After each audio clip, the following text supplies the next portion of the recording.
Magnifique son de pression. Bonjour à tous et bienvenue dans notre Happy Hour, comme dirait Monsieur Gaillet qui n'est pas là aujourd'hui. Le podcast pop culture, séries, tout ça, pour vous parler de tout ce qu'on aime autour d'une bonne bière. On va commencer d'abord en remerciant upbuddy.com, site de livraison de bière qui aujourd'hui fournit de la pale ale, de la stout, de la rouge, il y a tout ce qu'il faut et on aime ça, donc on les remercie chaleureusement. Et pour boire de la bière et parler de pop culture autour de cette table, comme d'habitude, on a les barons de Clone Web. Tout d'abord Marc, il est tombé dans Star Wars étant petit et s'en est jamais remis. Salut Marc. Salut. Ensuite, on a le roux le plus blond vénitien de l'internet, Alex Loz. Salut Alex. Salut Jean-Victor. Et nos deux invités de la semaine, sachant que Mathieu Gaillet, notre chauve préféré, est parti à Cannes, le salaud. Tout d'abord, on a un homme qui a une passion pour le rose. Vous en saurez un petit peu plus tard, David. Salut David. Salut. Et enfin, on a la première note féminine de ce podcast, Océane. Bonjour Océane. Bonjour Jean-Victor. Et alors, aujourd'hui, on va parler de plein de choses autour d'une bonne bière. D'ailleurs, on vous invite à boire une bonne bière en écoutant ce podcast, Exactement. même s'il faut boire avec modération. Et on va commencer avec un sujet très très chaud, un sujet qu'on a espéré un petit peu comme le salut de la série française. L'événement du mois de mai. Que tout le monde a vu, enfin pas en entier, mais certains ici l'ont vu en entier, d'autres non. Mais c'est toi Alex qui va introduire ce magnifique sujet de cette ville qui était si proche, j'ai nommé Marseille. Oui. C'était un peu l'événement du mois de mai, c'était la première série française produite par Netflix, Marseille. Bon, quand on a vu les retours... le bon est déjà... Voilà. Quand on a vu les retours de la presse, on a commencé à prendre un peu peur. Et puis quand on a vu la série, là... Alors tout le monde autour de la table a vu la série. Oui. En entier, oui. C'est bon. Il y a David et Océane qui l'ont vu en entier. Alors expliquez-nous David et Océane, qu'est-ce qui vous est passé par la tête? Moi personnellement, c'est les retours de la presse justement qui m'ont tellement intrigué. J'avais rarement vu une série se faire bâcher autant. Et je me suis dit, j'avais pas envie de la regarder à la base, mais déjà j'aime pas le sud, voilà, exactement, ça m'intrigue, tu vois. Et du coup, j'ai commencé à regarder et je me suis retrouvé un peu happé. Par la nullité de la chose. Je sais pas si je dirais nullité, tu vois, mais...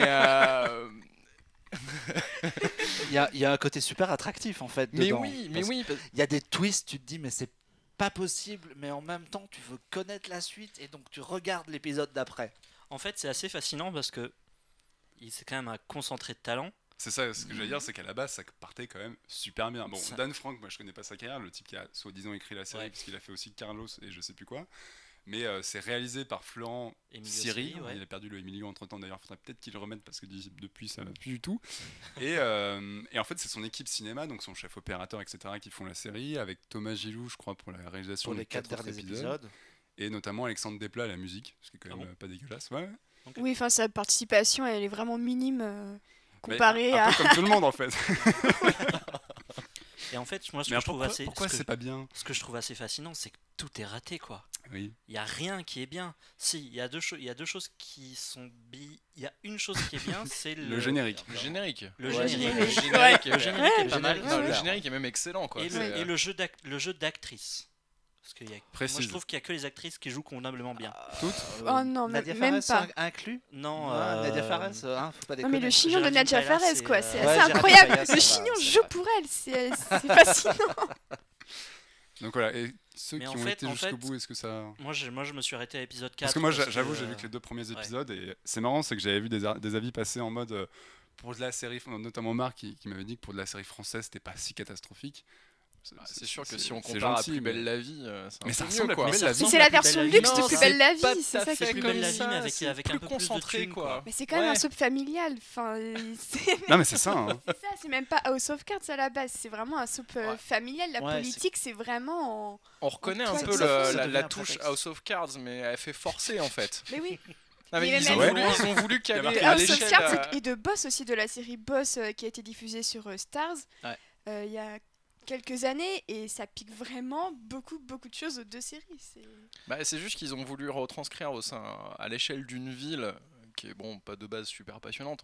Enfin moi j'aime pas le sud. Voilà, j'ai les Marseillais qui nous écoutent. Hein. Et désolé les Marseillais, mais ils ont voulu mettre un concept dans l'échelle d'une ville, alors qu'à la base c'était sur quelque chose de bien plus grand dans House of Cards, si on fait la comparaison, et ça rend pas bien. On voit qu'ils ont pas de matière en fait. Ce qui est assez étrange en plus, c'est qu'effectivement ils veulent parler de la politique marseillaise. T'as l'impression que Marseille, en fait, dans la série, ça se résume à 4 personnes, quoi. Ouais, c'est à peu près ça, ouais. Surtout que, pareil, les décors, soi-disant, ils voulaient filmer la ville de Marseille, hormis des plans de drone à longueur d'épisode. Moi, j'ai jamais l'impression d'être dans Marseille, en fait. Bah non, pas vraiment, parce qu'on voit toujours les mêmes lieux et toujours les mêmes personnes, comme tu dis. Et puis, enfin, je sais pas, ça a l'air ultra consanguin aussi. Là, tous ensemble, c'est. À côté Game of Thrones, c'est carrément... une série très Mais voilà, et family, d'ailleurs, je me faisais la réflexion par rapport à Game of Thrones, c'est un peu le même genre en fait. C'est vraiment limité. Bon, Game of Thrones, il y a énormément de personnages, mais au final, la pseudo-intrigue principale. Enfin, les pseudo-intrigues principales sont toujours recoupées autour des mêmes persos. Et là, en fait, c'est comme si on avait juste une petite intrigue principale de Game of Thrones. Qui était étirée sur 8 épisodes. Exactement. Et on retrouve tous les mêmes trucs. Ils ont voulu nous mettre du cul. Ils ont mis du cul. Il y a du mort. Il y a de l'agression. Il y a de la conspiration. Mais... On croirait un reportage de Bernard de la Villardière. Ça a l'air Mais c'est ça, c'est un reportage de M6 sur Marseille. Et en même temps, moi... Avec Gérard Depardieu. Voilà. Alors, je trouvais que dans le premier épisode, Siri avait un peu des idées de mise en scène, il essayait un peu des choses et il se retrouve vite dépassé. Je te trouve musique très clément. dramatique quand il y a un passage dramatique. Ah, le montage, j'ai- les cuts au noir avec l'espèce de truc d'opéra atroce, quoi. horrible. En On dirait regardant, en avançant dans la film série, en érotique, fait, du samedi soir sur M6, parfois c'est assez atroce. C'est vrai qu'on dirait un truc des années 90. Ouais, Ouais, en ça fait, m'étonne, voilà, exactement, c'est un ouais. peu vers ça que je me tournais. Moi, ça me rappelle cette époque où TF1 te faisait des grandes sagas de l'été, Ouais. les cœurs Ouais. brûlés, tu Les vois, ce genre de Zodiacs, les trucs, machins, Avec ouais. Zodiac Ingrid et Chauvin, et des compagnie, trucs comme ça. où il y avait, où c'était en fait des drames familiaux avec des rebondissements Pourri. complètement dans tous les sens, Il téléphonait. Et hyper tellement Et téléphoné c'était quoi. dégueulasse, mais tu regardais ça l'été parce que Parce que t'étais en voilà, vacances et que tu captais TF1 que en TF1. vacances, la télé dans le fond, t'es sur ta terrasse, t'as un œil dessus. Avec un bon pastis. Voilà, c'est ça. Là, c'est encore acceptable, mais putain, pour Netflix, c'est sûr que c'est chaud, quoi. Bah, et une des choses aussi qui m'a pas mal choquée, c'est la vulgarité et le sexisme de la série. Tu m'aimes que pour ma pute. Que ma queue. Ah, je sais pas. Mais Le dialogue c'est- incroyable. C'est Ça ne assez te fait rien consternant. qu'on se touche le zob en parlant de Picasso. Ce qui est bien, c'est que ton accent marseillais est à peu près aussi bon que celui de Aussi, Magimel ouais. pour le coup. Je travaille. Sauf que lui, il le force une fois sur deux, c'est très bizarre. Non, et en plus, Non mais effectivement, ça il le justifie. Il Oui, le justifie très rapidement entre Depardieu fait, en qui lui une dit phrase, si quoi. tu veux toucher le si tu veux peuple, toucher le peuple, exactement. force l'accent marseillais. Et c'est Sauf pour ça que- qu'il parle jamais avec Oui, mais l'accent. sauf que parfois l'accent marseillais il l'utilise dans des scènes complètement débiles. C'est où très, il très parle aléatoire. tout seul, Ouais, où c'est il vrai. est avec le commissaire, tu vois. Donc, Non mais c'est marrant parce que moi du coup j'ai vu les 2 premiers épisodes jeudi soir au même moment, j'avais même pas capté où ça passait aussi sur TF1. TF1, ouais. Et effectivement quand tu lances ça sur Netflix, qui est quand même un système de diffusion mais qui a produit des choses assez formidables, notamment House of Cards, quand tu vois ça sur Netflix, t'es choqué, tu te dis en termes de qualité c'est bien en dessous, et à l'inverse, en fait en terminant mes 2 épisodes, parce qu'il fallait s'arrêter là, j'avais pas en faire plus, je suis retombé sur TF1 et T'as j'ai dit, loupé des tiens. choses tellement bien. Ah ouais, je pense aussi. Mais je suis retombé sur TF1 et étrangement, soudain, voir un Marseille sur TF1, ça me choquait pas du tout.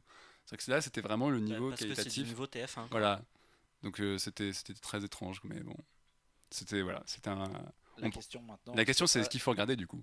Est-ce qu'il faut regarder bah, Non. oui, mais Pourquoi pour déconner en fait. Oui. Ouais, Ouais, moi, c'est je- pour moi, le je dis lol, oui. hein. Mais moi, je dis pour le lol. Parce qu'on a quand même 2 personnes qui ont tout vu ici, donc. Ah oui, mais en fait, j'ai regardé la série parce qu'à la base, la série que je regardais était en train d'être téléchargée, donc fallait bien que je m'occupe en attendant. Oh, Téléchargement, ça c'est balance. mal. Oh là là. Téléchargement, c'est mal. Téléchargement, c'est très mal.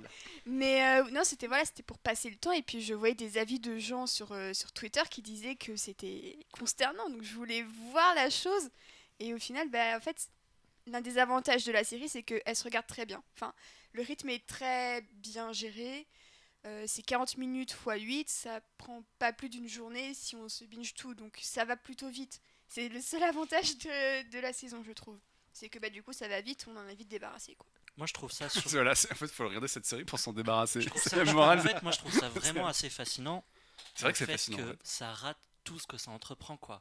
Mais tout, il n'y a rien de réussi dans le truc. À chaque fois qu'il y a une espèce d'idée de réalisation, dans une idée de montage, des trucs comme ça se plante juste après. Alors sans parler du talent incroyable de Benoît Magimel en Marseillais. Qui brille toujours autant. Cet homme a eu un César l'an dernier quand même. Mais en fait, je regardais sa filmographie et à part La vie est un long fleuve tranquille,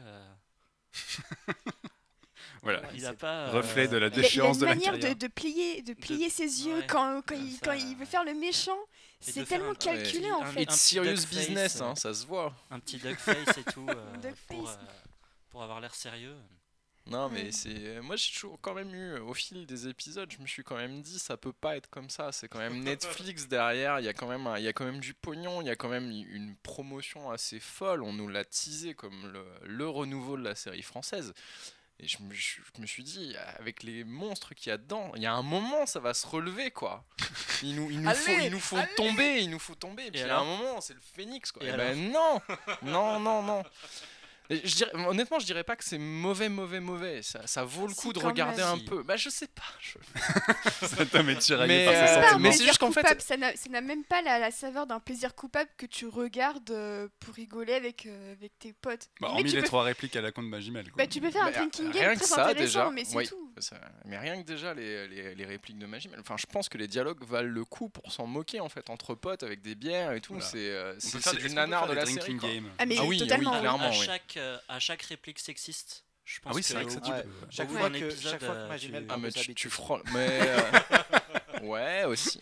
Ouais, il en parle pas tant que ça. Par contre, il s'est tapé la moitié de Marseille, je pense. Ouais. Ça, c'est pas mal pour lui. Et c'est assez trashou à chaque fois. Là. Dans le dernier épisode, là, quand il voit sa nouvelle coiffeuse, enfin maquilleuse, je sais pas quoi, là, il fait « Mais vous êtes nouvelle ici ?» Bah oui. Et là, direct, phrase d'après, il la chauffe, quoi. Il est fort. Allez. Ouais, c'est ça, c'est l'effet César, je pense. Bah, je sais pas, mais je sais pas, j'avais un petit espoir sur le truc. En fait, je compare ça un peu comme un épisode de The Walking Dead. Où globalement, il se passe rien. Non, mais globalement, il se passe rien pendant un épisode, on peut le dire. Il se passe rien dans chaque épisode. Et à mon avis, ils finissent par s'en apercevoir. Les mecs, quand ils ont écrit le truc, ils se disent « Ah merde, il se passe rien. Faut qu'on mette quelque chose, quoi. » Et là, on va faire mourir lui. C'est vrai que les 2 premiers épisodes sont comme ça. Ou on va les faire coucher ensemble. Mais ça n'a aucune logique. Ils ont aucune raison de coucher ensemble. Les mecs, ils se connaissent. Voilà, donc si vous avez fini Marseille sur Netflix, je vais faire une transition un petit peu capillotractée. Vous pouvez regarder un truc que David, tu nous as amené sur le plateau. Tu nous as amené Archer.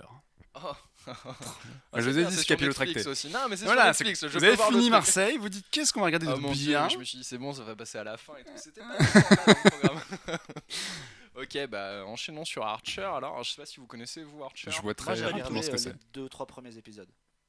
Ouais, c'est chaud au début, Archer, il faut se mettre dedans, quoi. C'est un peu compliqué.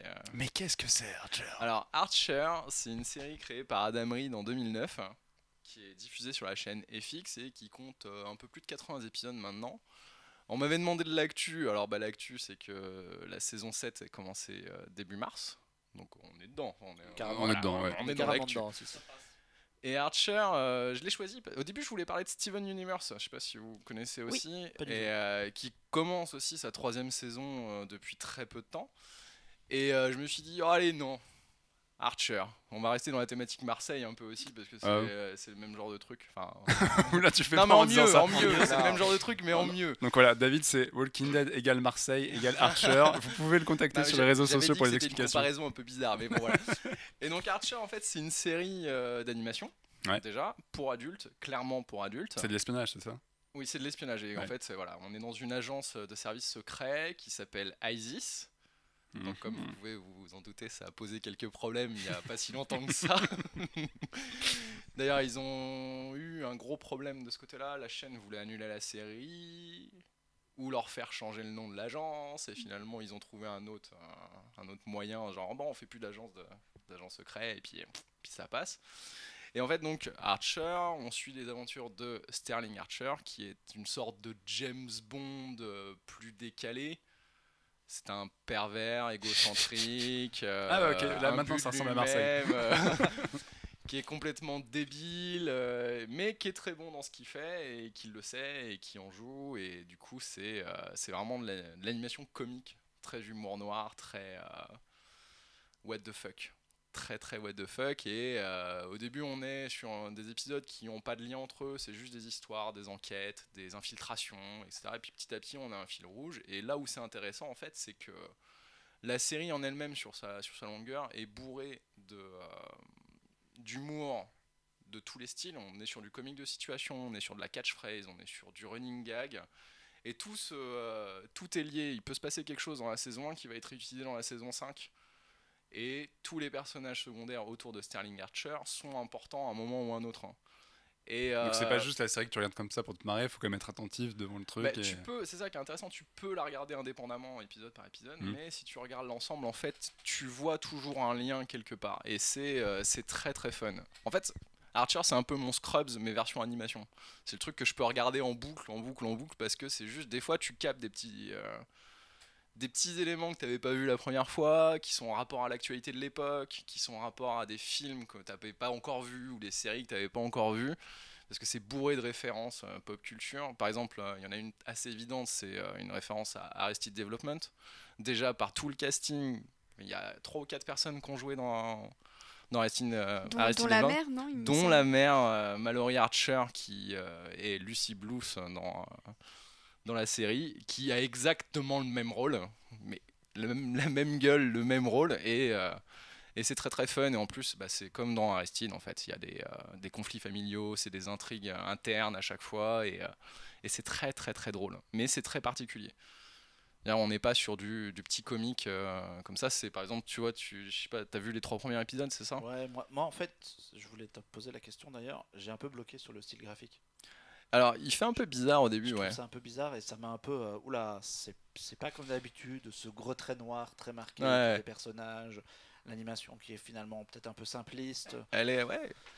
Moi, ça m'a un peu rebuté. J'aime bien les trucs très, très fluides finalement. Et du coup, je me suis dit, est-ce que l'histoire est suffisamment intéressante pour passer au-delà et se dire on s'accroche?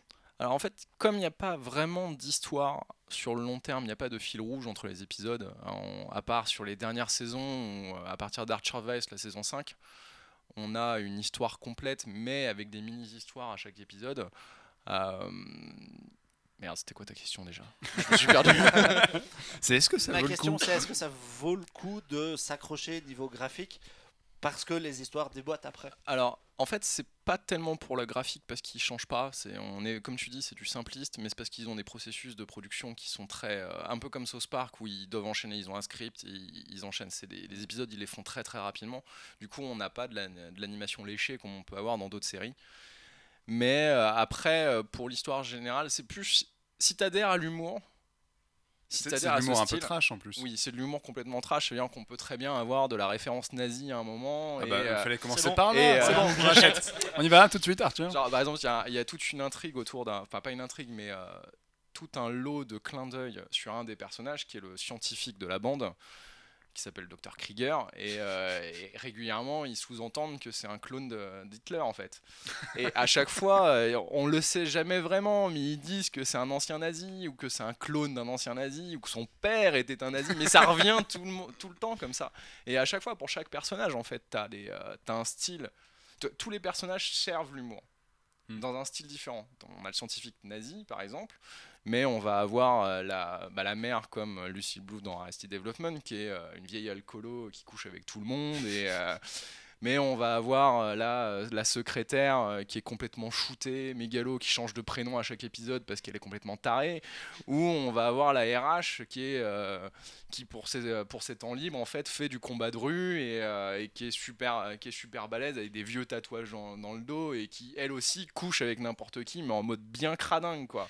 Et c'est graphique ou ils sont quand même régulièrement c'est graphique. Ouais. Ah ouais, ok. On n'a pas, c'est pas du, je sais plus si elle doit être interdite au moins de 13 ans, donc on n'a rien de visuel, on va jamais avoir une paire de seins ou un truc comme ça. Mais c'est très fortement suggéré par moment. Ok. Que ce soit avec des objets ou avec ou avec des gens quoi, ou parfois même avec des animaux. Mais ça, c'est non vraiment c'est un petit peu comme dans la Cité de la Peur avec des rhinocéros, c'est ça? C'est ça. Ça a l'air sympa. Mais honnêtement, c'est très fun et ils se permettent beaucoup de choses. Et c'est des épisodes de combien de temps? D'une 20aine de minutes. Enfin, c'est le format 30 minutes, tu viens les pubs. Donc t'en as, je sais pas, 20 par saison et tout quoi. C'est à peu près ça, ouais. Okay. Et un peu moins. Parce que je me suis pas renseigné là-dessus, j'ai pas trouvé de réponse, mais il partait sur une série des saisons plus longues, à une vingtaine d'épisodes, mais de temps en temps, en fait, on va en avoir que 12, ou donc je sais pas, il doit avoir, mais vu le style de la série, vu ce que ça aborde, et vu comment c'est traité, je suis pas étonné qu'ils aient quelques petits problèmes, en fait. Et ça se renouvelle bien, t'as pas une saison? Ouais, ça se renouvelle bien, non, c'est depuis 2009, bah là, on est en 2016, on est à 7 saisons, ça passe bien. Les 7 sont... Ouais, ok. c'est ça. Tout à fait. Bah, nous allons rester dans le monde de la série. On va passer le micro à Marc pour parler non pas d'espionnage, mais de rock'n'roll. Cool. Alors, ouais, je voulais parler de Vinyl, moi. Alors, c'est un petit peu compliqué. Mais qu'est-ce que c'est? Alors, qu'est-ce que c'est? Vinyl, c'est une série de Martin Scorsese, Terence Winter et Mick Jagger. Tout à fait. À la base, ça devait être un long métrage parce que Mick Jagger voulait évoquer avec Scorsese le monde de la musique dans les années 70. Il pensait en faire un long métrage.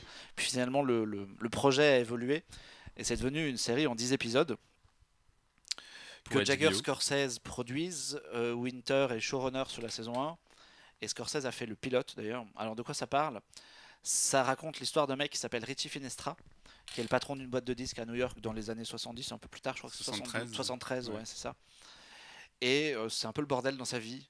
Enfin, ça devient le bordel dans sa vie. Ça avait l'air de l'être déjà avant que la série ne commence, mais ça l'est dès le pilote, où il participe, disons, à un meurtre. Il est complice d'un meurtre, et tout s'effondre autour de lui, littéralement d'ailleurs, dans le premier épisode, puisqu'il se prend il est dans une salle de concert, la salle de concert s'effondre sur sa tronche. Donc c'est un petit peu costaud. C'est vachement bien, ça raconte plein de choses en même temps, sans jamais perdre son fil, puisque en fait on va suivre non seulement l'histoire de Richie Finestra et de sa femme qui est jouée par Olivia Wilde, mais aussi tout un tas de sous-intrigues. On va suivre un employé de l'entreprise qui se fait lourder parce qu'il fait une connerie, il se retrouve au courrier et puis il va tomber sur un disque et il va remonter la pente. On tombe sur une fille qui livrait des sandwichs et qui met la main sur un groupe de rock et elle trouve le potentiel de ces gens-là et elle se dit qu'il y a quelque chose à en faire. Et puis, déjà, à la base, c'est intéressant. Et puis finalement, tout ça, c'est que c'est inclus dans l'industrie musicale new-yorkaise. Donc c'est réel, en fait. On croise, dans le premier épisode, on croise Led Zeppelin qu'on voit en concert.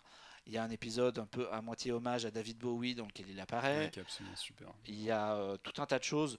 Le personnage d'Olivia Wilde, elle croise Andy Warhol, qui est dans un vrai décor, enfin dans la C'est la reproduction Factory, d'un hein. vrai décor. Ouais, la Factory où le Velvet Underground joue aussi. Ouais.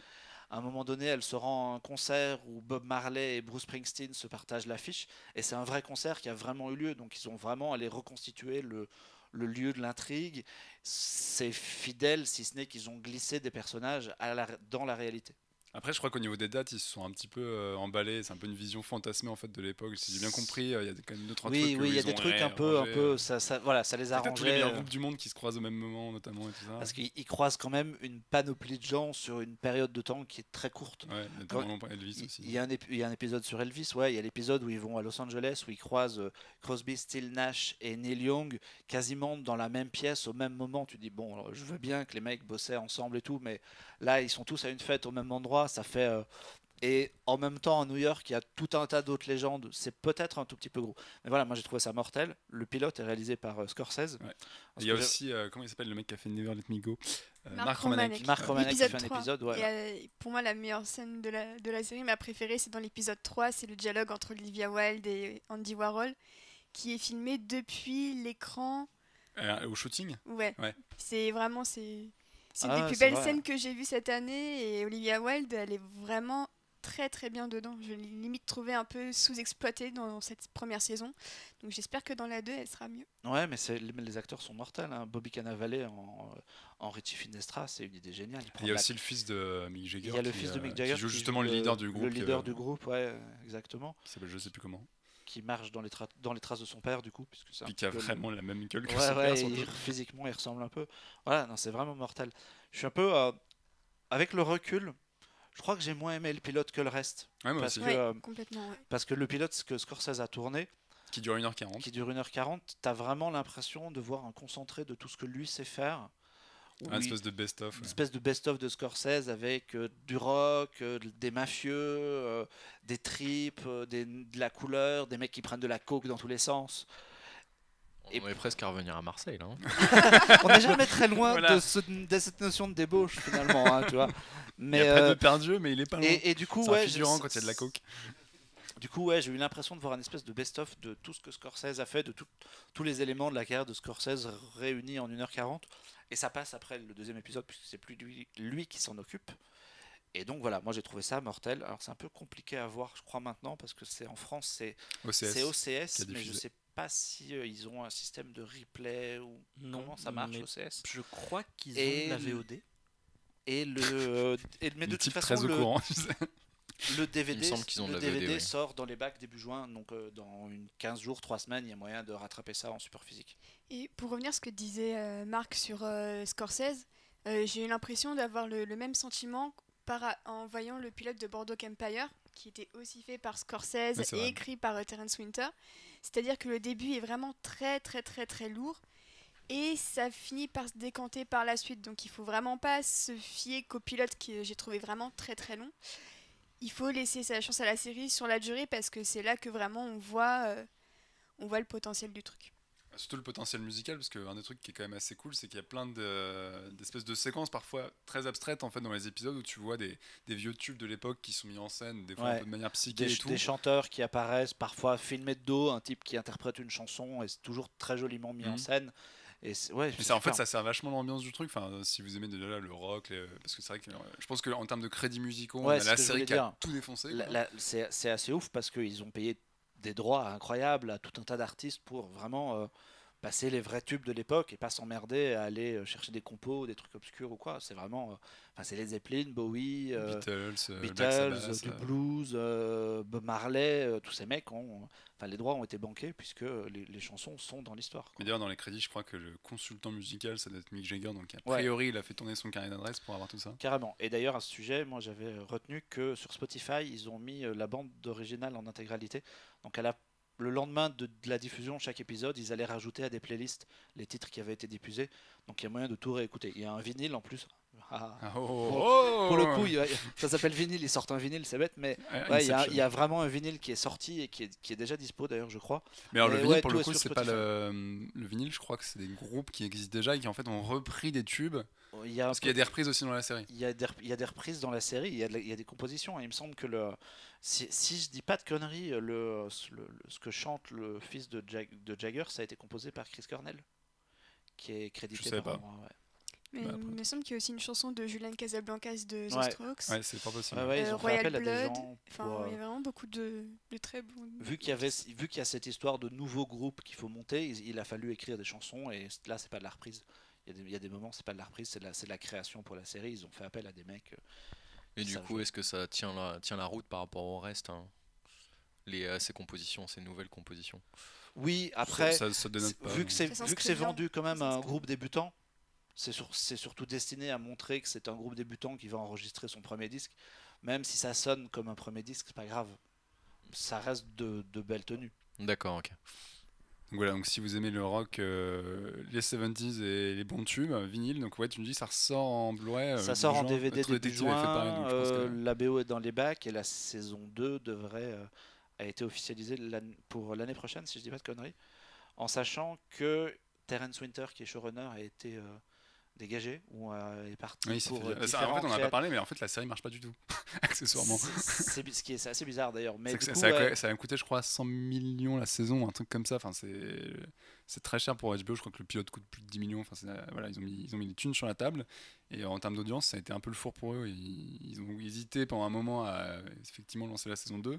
Et du coup, Terence Winter, le showrunner, s'est fait dégager au profit de Scott Burns. Alors Scott Burns, C'est le gars qui avait écrit. il a écrit un Jason Bourne, le troisième, et il a écrit Contagion aussi pour. Et il a écrit aussi Effets secondaires. Ouais, c'est Side ça. Effects de Du coup, Soderbergh. Ok, pourquoi pas. C'est pas un showrunner, c'est pas un mec qui vient de la télé comme Winter qui avait l'expérience de Boardwalk Empire avant, mais ok, pourquoi pas. On verra bien. Bah surtout, est-ce que du coup tous les autres vont s'impliquer? Parce que Terence Winter, il est pote avec Scorsese, avec Mick Jagger, etc. Le fait que lui se soit fait virer, est-ce que du coup il y aura toujours l'ombre quand même de ces deux géants Bah, autour de la série? On a vu quand même que Bobby Cannavale avait pas l'air super heureux du départ de Terence Winter quand Ouais. il était venu à Paris pour le festival Série Mania. Puisque Vinyl ouvrait le festival, il a donné des interviews et dedans il disait clairement qu'il n'était pas du tout content de ce qu'avait fait HBO. Donc, Ouais, Ouais, Ça il va avait être notamment tendu. lâché un HBO protège plus les créateurs ou un truc comme Ouais. ça. les gens sont pas très chauds. Après, si on sert à tout ce beau monde, du bon scénario et que Scorsese est toujours là pour jeter un œil à la prod et compagnie, ça devrait fonctionner, il n'y a pas de raison. Et puis merde, ils ont laissé des pistes ouvertes, moi je veux connaître la fin, quoi. Je peux pas rester sur... Enfin, je veux pas spoiler pour les gens qui l'ont pas vu, mais il y a des trucs qui sont pas clôturés à la fin et t'as quand même envie de savoir comment ça se termine. Encore une fois, comme pour Marseille. Mais C'est le point je crois Marseille. qu'il se dégage Marseille, en fait. une thématique lié, hein. depuis Tout tout est à lié. l'heure, hein, entre Ouais. les cliffhangers Je suis et la d'accord. coke. Voilà. Ouais, j'attends de voir avec mon dernier sujet quand même si on arrive à trouver un lien avec Marseille, On va le trouver. mais pourquoi pas. On va continuer dans l'univers des séries et en finir avec Océane qui va nous parler d'une série qui a commencé à être diffusée récemment en France, si je dis pas de bêtises. Qui est sorti en DVD et Blu-ray récemment en France. Ah d'accord, elle n'est pas directement. passée par la case télé. Eh ben non, Et ça Non, s'appelle Outlander. Outlander. C'était diffusé sur Netflix aussi. Ouais, Netflix Tout a à récupéré fait, la oui. saison 1. Outlander, c'est une série historique qui est adaptée d'une série de best-sellers écrits par Diana Gabaldon. Et donc plusieurs tomes sont déjà sortis en France. Alors il faut savoir que ce sont de gros pavés de 500-600 pages. Donc Game of Thrones style. c'est vraiment du lourd. Et ça raconte l'histoire d'une infirmière de guerre qui s'appelle Claire Fraser. L'histoire commence à la fin de la Seconde Guerre mondiale. Ouais. C'est une infirmière Ça. anglaise qui rentre du front et qui va en Écosse avec son mari pour une deuxième lune de miel. Et il s'avère que lors d'une visite sur un site de menhir, elle se retrouve transportée dans l'Écosse, mais 3 siècles plus tôt. Ah c'est chiant. Ouais, c'est pas très pratique. C'est Et toute seule problématique. évidemment, puisque son, Oui. son Et mari toute seule. reste de l'autre côté. Les spectateurs de Camelot savent que c'est très mal de rentrer dans les cercles de pierre. Il faut pas faire ça. Et donc à peine arrivée, elle manque de se faire violer par l'ancêtre de son mari. Ah, aussi, ça aussi c'est pas chouette. Voilà, ça commence pas très bien pour elle. Et J'ai en connu fait, des voyages en Écosse un peu plus sympathiques quand même. Hein. donc elle finit par être accueillie par un clan écossais qui décide de la protéger parce qu'en soi, comme elle est anglaise et que eux sont écossais, à l'époque, c'était pas vraiment l'amitié entre les deux pays. D'aucuns diraient que c'est toujours pas le cas. Voilà. c'est ça. Et que l'Écosse demande toujours son indépendance d'ailleurs. Et du coup, on va suivre sa vie dans l'Écosse du XVIIe siècle. Ouais, on va découvrir voilà. sa vie dans l'Écosse du XVIIe siècle, les clans, la rivalité avec l'armée anglaise qui est installée là-bas. Et on va aussi suivre son rapport à l'époque, parce qu'en fait, son mari est historien, je crois, ou maîtrise en tout cas le sujet. Donc, elle a été hyper briefée sur les gens qu'elle va croiser dans des livres d'histoire. En plus de ça, elle est infirmière de guerre, donc elle a des talents modernes à mettre en œuvre sur place, et donc elle va être reconnue pour ça. Et en plus de ça, à un moment donné, elle va se dire qu'elle va peut-être essayer de rentrer chez elle. Elle se retrouve très C'est éloignée. Retour à le futur mais en Écosse en fait. En fait, c'est pas vraiment ça. C'est pas vraiment ça parce qu'il cherche pas, il joue pas tant que ça avec la temporalité. Elle est bien installée en Écosse, elle y passe du temps, mais à un moment donné, il faut quand même qu'elle rentre Dans à la maison, saison quoi. 2, quand même, il joue quand même pas mal avec la temporalité, de ce que j'ai vu dans le début de la saison 2, en tout cas. Le premier épisode, ouais. Il y a combien de saisons en tout là pour l'instant Alors, pour le moment, la deux. deuxième est en cours. Ouais. Donc Netflix a mis, elle existe, comme disait Océane, la première saison existe en DVD. Et Netflix diffuse les épisodes à 24 heures après la Ok. diffusion américaine. C'est sur Amazon aux États-Unis, je crois. Et ils ont récupéré étonnamment les droits pour la France. Et ils diffusent un épisode par semaine de la saison 2. Ouais, donc il faut que les gens en profitent sur Netflix parce qu'a priori si Amazon décide de transmettre son système en France, ça va Ouais, dégager à un quoi. moment donné, on va se faire avoir. Mais pour le moment, tout est sur Netflix, on peut te rattraper. Moi, j'avais vu le pilote, j'avais trouvé ça extrêmement chiant. Pas Et ça. C'est vrai que le début, il faut vraiment s'accrocher. J'ai eu beaucoup de mal, c'est vrai. Après, voilà, C'est un peu presque le principe d'un pilote au final. Hein. On a le ton de la série, mais on n'a pas vraiment le.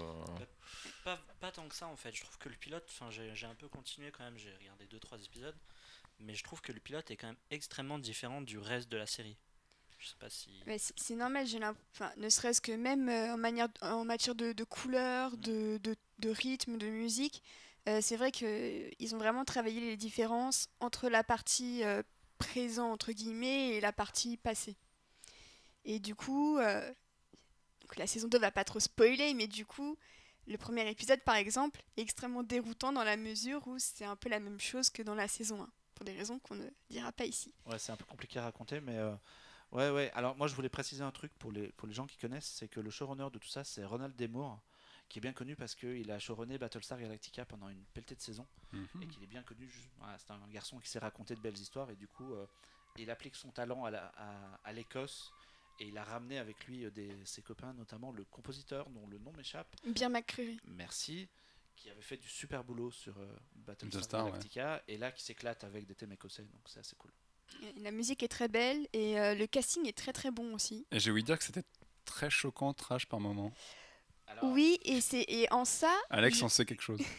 J'ai vu des bouts de la fin de la saison 1 et c'est vrai que c'est assez hardcore parfois quoi. C'est hardcore et c'est très hardcore à regarder. J'ai eu beaucoup de mal à regarder aussi et à le lire. Mais en fait, c'est hardcore comment? C'est genre Game of Thrones où ça veut choquer absolument? C'est quoi? Ça veut choquer, mais les conséquences de ce qui se passe sont bien traitées. C'est moins gratos en fait. Game of Thrones, c'est quand même du cul pour du cul, pas mal, Ah bon? surtout dans les premières saisons.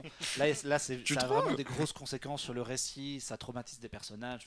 La psychologie des personnages qui sont traumatisés est vraiment très très bien écrite. C'est pas juste on met un viol pour violer. C'est vraiment. Mais c'est important. C'est si la scène choquante sert le récit, c'est intéressant. Le post-traumatique de l'événement est très très bien écrit à chaque fois et c'est en ça que pour moi c'est supérieur à Game of Thrones dans le genre série historique. C'est que les personnages ne sont pas là pour se faire humilier gratuitement. C'est-à-dire qu'il y a une vraie cohérence dans leur évolution et de comment la manière dont ils se relèvent de ce qui leur arrive. Et en ça, c'est très très intéressant. Et puis il y a le contexte de l'époque qui, j'imagine, joue aussi vachement là-dessus. Aussi, ça. Oui. Et même, pour le dire clairement, même les scènes de sexe, contrairement à Game of Thrones, servent le récit en fait. Ça montre le personnage de l'héroïne qui est quand même... qui a 300 ans d'écart, donc c'est pas le même genre de mentalité, si tu veux, sur la manière de traiter les femmes en Écosse en 1700 et des patates et au XXe siècle. Donc ça fait marrer David. Voilà. Je vois pas pourquoi la vie dans les Highlands à l'époque ça devait être sympa pour une femme. C'est sûr, entre deux minières. Un peu gratiné, mais du coup tout sert bien le récit en fait, ça qui est super intéressant.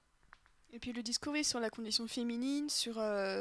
C'est une série qui est hyper féministe en fait. Très féministe, ne serait-ce que vis-à-vis du sexe, parce que pour une fois on voit que c'est la femme qui prend tout en charge, si on peut dire.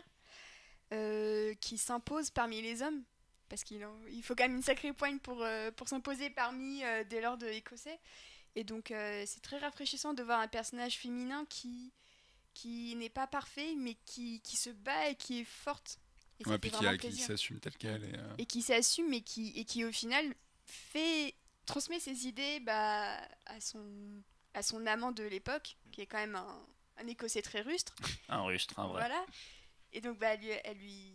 Voilà, c'est un peu leçon de féminisme pour les nuls, mais ça reste quand même plutôt amusant et plutôt bien écrit. Donc, en soi, c'est d'ailleurs intéressant qu'ils aient choisi de mettre une femme dans le passé et pas un homme, comme on a pu voir d'autres fois, en fait.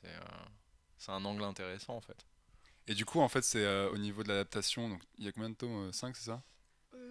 5 ou 6. Pour savoir en fait comment est-ce que c'est une saison un tome Je crois qu'il y en a plus, je crois qu'il y en a peut-être genre 9, un truc comme ça. Et sachant qu'après l'auteur a écrit des bouquins sur plusieurs personnages secondaires, donc c'est vraiment... Il y a 8 bouquins en fait, parus entre 91 et 2014. Après et je sais pas exactement... Les bouquins sont finis? Non, je crois pas. Non, je crois que c'est pas terminé. Le prochain sort cette année ou l'année prochaine, je crois.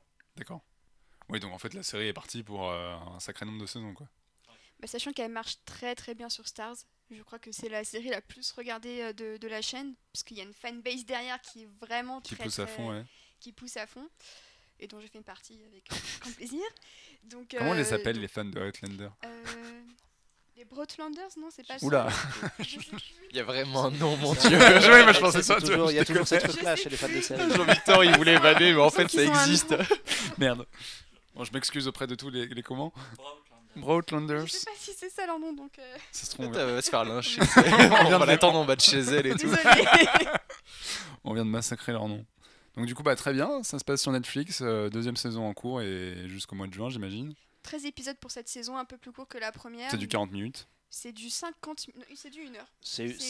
C'est Stars, comme c'est une chaîne payante, il y a moins de pubs et du coup les épisodes sont un petit peu plus longs d'habitude. 50 minutes. Ok, très bien.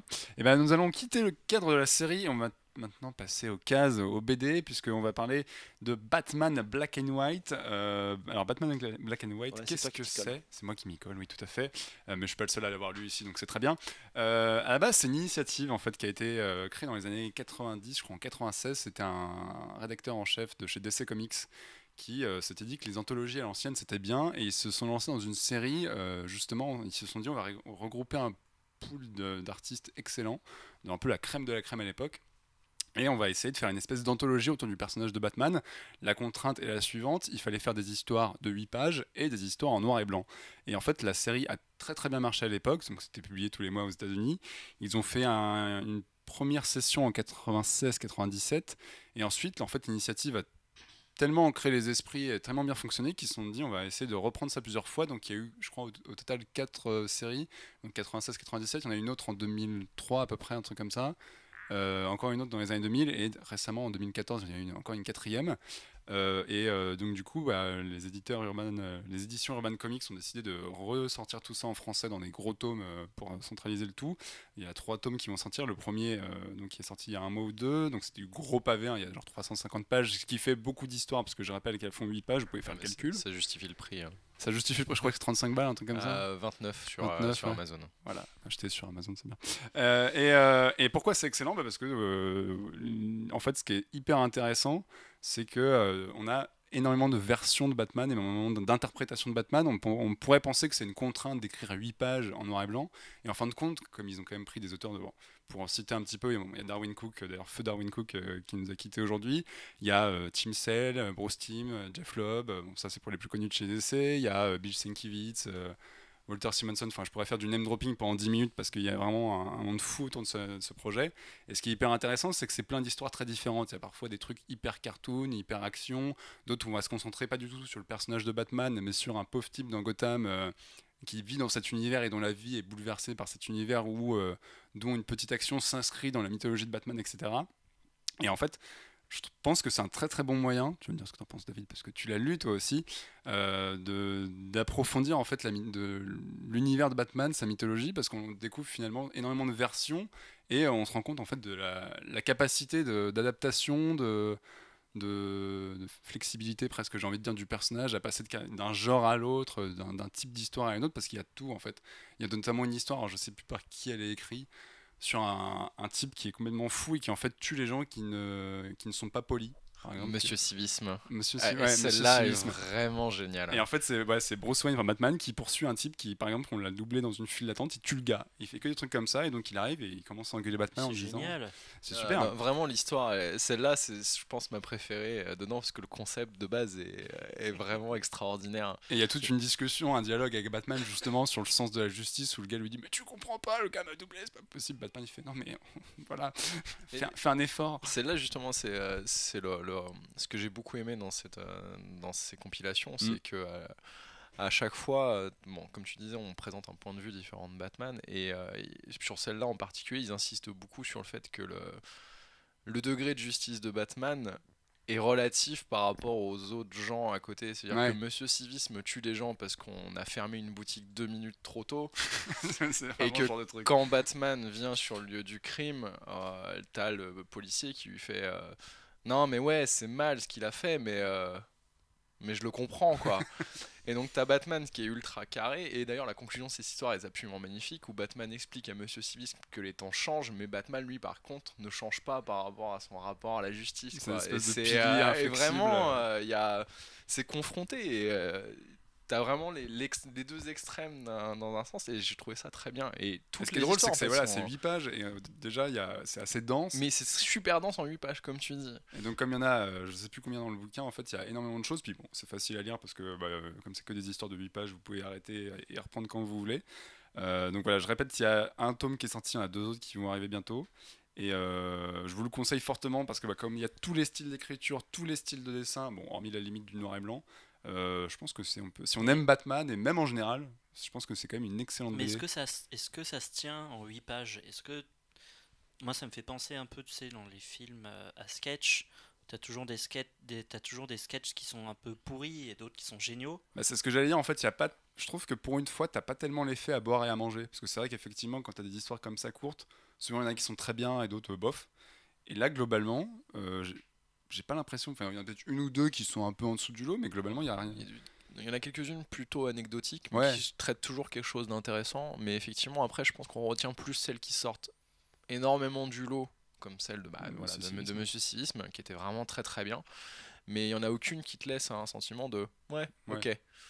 Parce que comme c'est vraiment des maîtres de la BD qui ont bossé là-dessus, il y a toujours un truc qui est captivant dans une histoire ou une autre. Moi, par exemple, il y a un auteur que je déteste qui s'appelle Howard Chaykin, je trouve qu'il y a un type qui dessine horriblement mal, mais qui est hyper connu en fait dans le monde de la BD.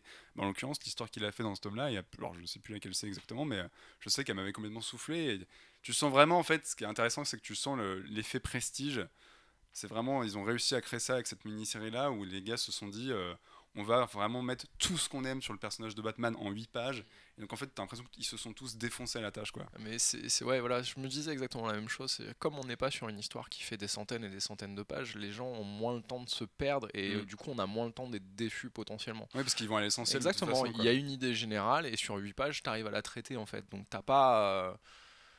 T'es pas en attente d'un résultat par rapport à l'histoire qu'on t'a donné, c'est juste c'est une nouvelle quoi. On t'offre un petit shot de Batman selon le point de vue de quelqu'un et c'est souvent très philosophique, très bien traité et assez puissant.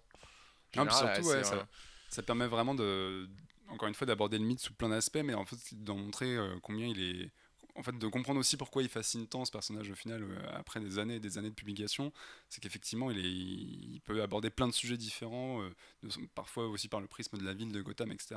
Souvent par rapport à la souvent d'ailleurs plus par la ville de Gotham. Parce que c'est vrai qu'en fait il y a des histoires où Batman il est quasiment figurant. Il vient juste sur la dernière case pour aller péter la gueule de quelqu'un quoi. Mais sinon ça s'appelle Batman, c'est pour ça. Ouais, non, il y a beaucoup de choses comme ça, c'était vraiment très très intéressant. Je regrette pas de l'avoir acheté.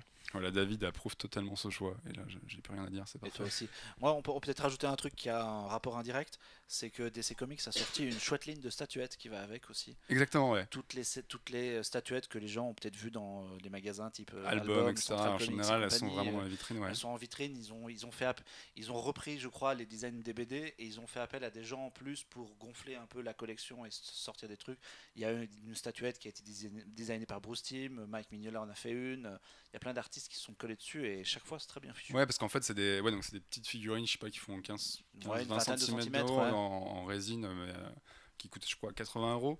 Et en fait ce qui est marrant, c'est qu'en l'occurrence c'est encore une fois la version du personnage par un dessinateur différent et ils ont vraiment essayé de respecter le trait du personnage dans la statue. J'en ai vu quelques-unes à album à Saint-Michel. Et non, et en plus ils ont publié, en fait ils en sortent de nouvelles fréquemment avec des nouveaux dessinateurs. Et là ils commencent à aussi prendre des personnages différents. Je sais que Batgirl ils en ont fait une il y a pas longtemps par Cameron Stewart, qui est en fait le dessinateur de la série Batgirl actuelle. Et en fait le concept marche tellement bien qu'ils ont voulu étendre la chose. Et voilà, moi personnellement je recommande celle de Harley Quinn par Bruce Timm. Moi vous m'avez emballé, vous m'avez donné envie de lire ça. Aussi. Moi aussi.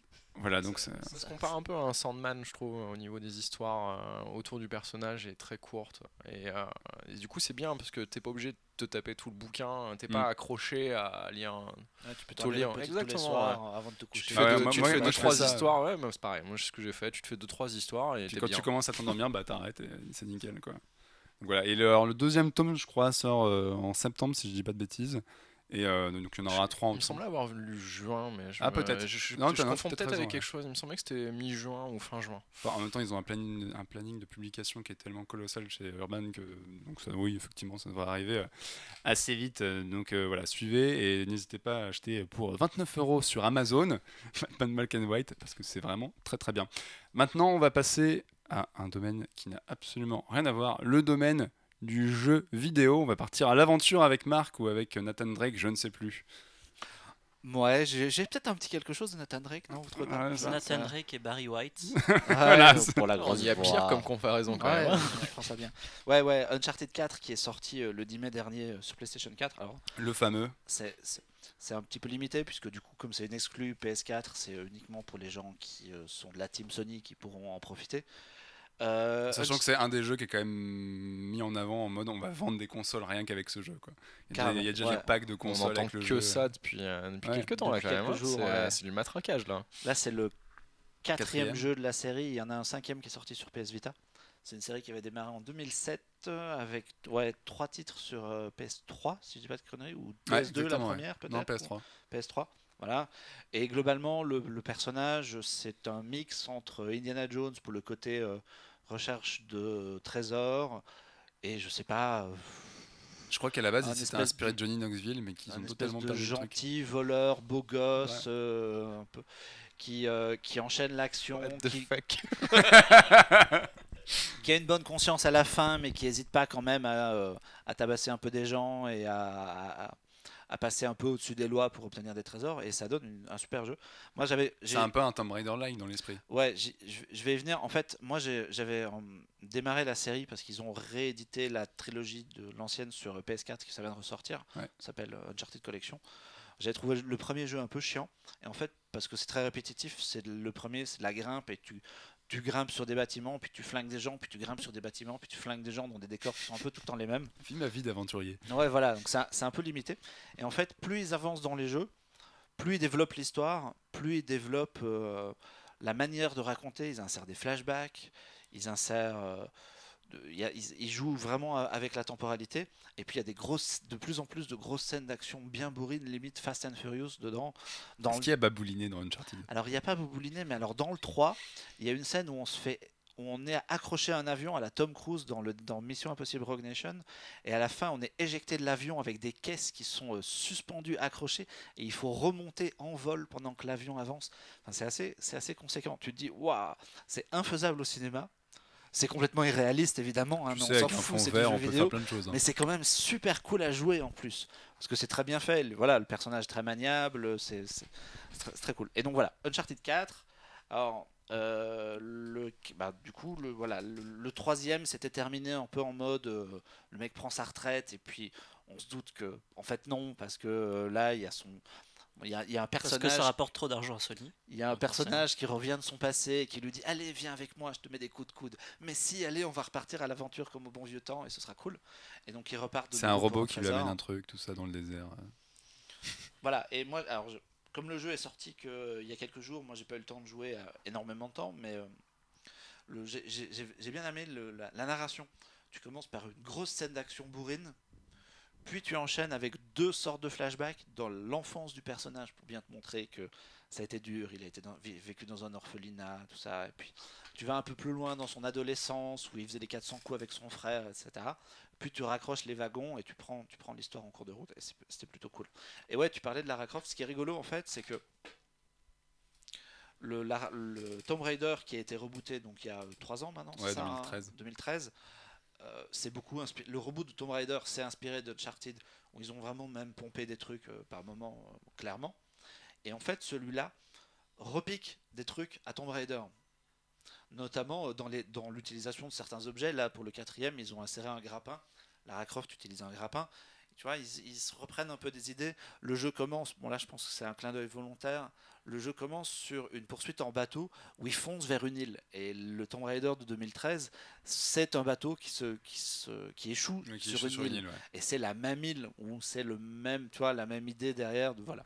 Ça sent le crossover. Ça sent pas le crossover, ça sent le côté je me fous un peu de la gueule. Et en plus, il y a un crâne de cristal. Ouais, il y a une excellente référence à Indiana Jones où le personnage de Nathan Drake est chez lui dans une espèce de grenier où tu peux tripoter à chacune de ses reliques, et à un moment donné il y a un crâne de cristal et quand tu le prends dans la main du personnage, il dit un truc du genre ah là là, cet artefact là c'est sans doute le pire que j'ai jamais ramené.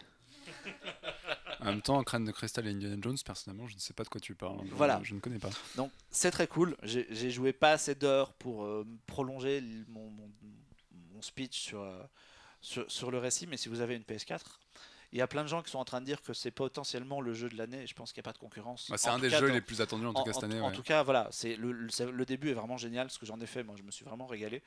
Et je pense que, en tout cas, dans ce type de jeu-là, action-aventure à la 3ème personne et compagnie, bah il n'y a pas de concurrence, quoi.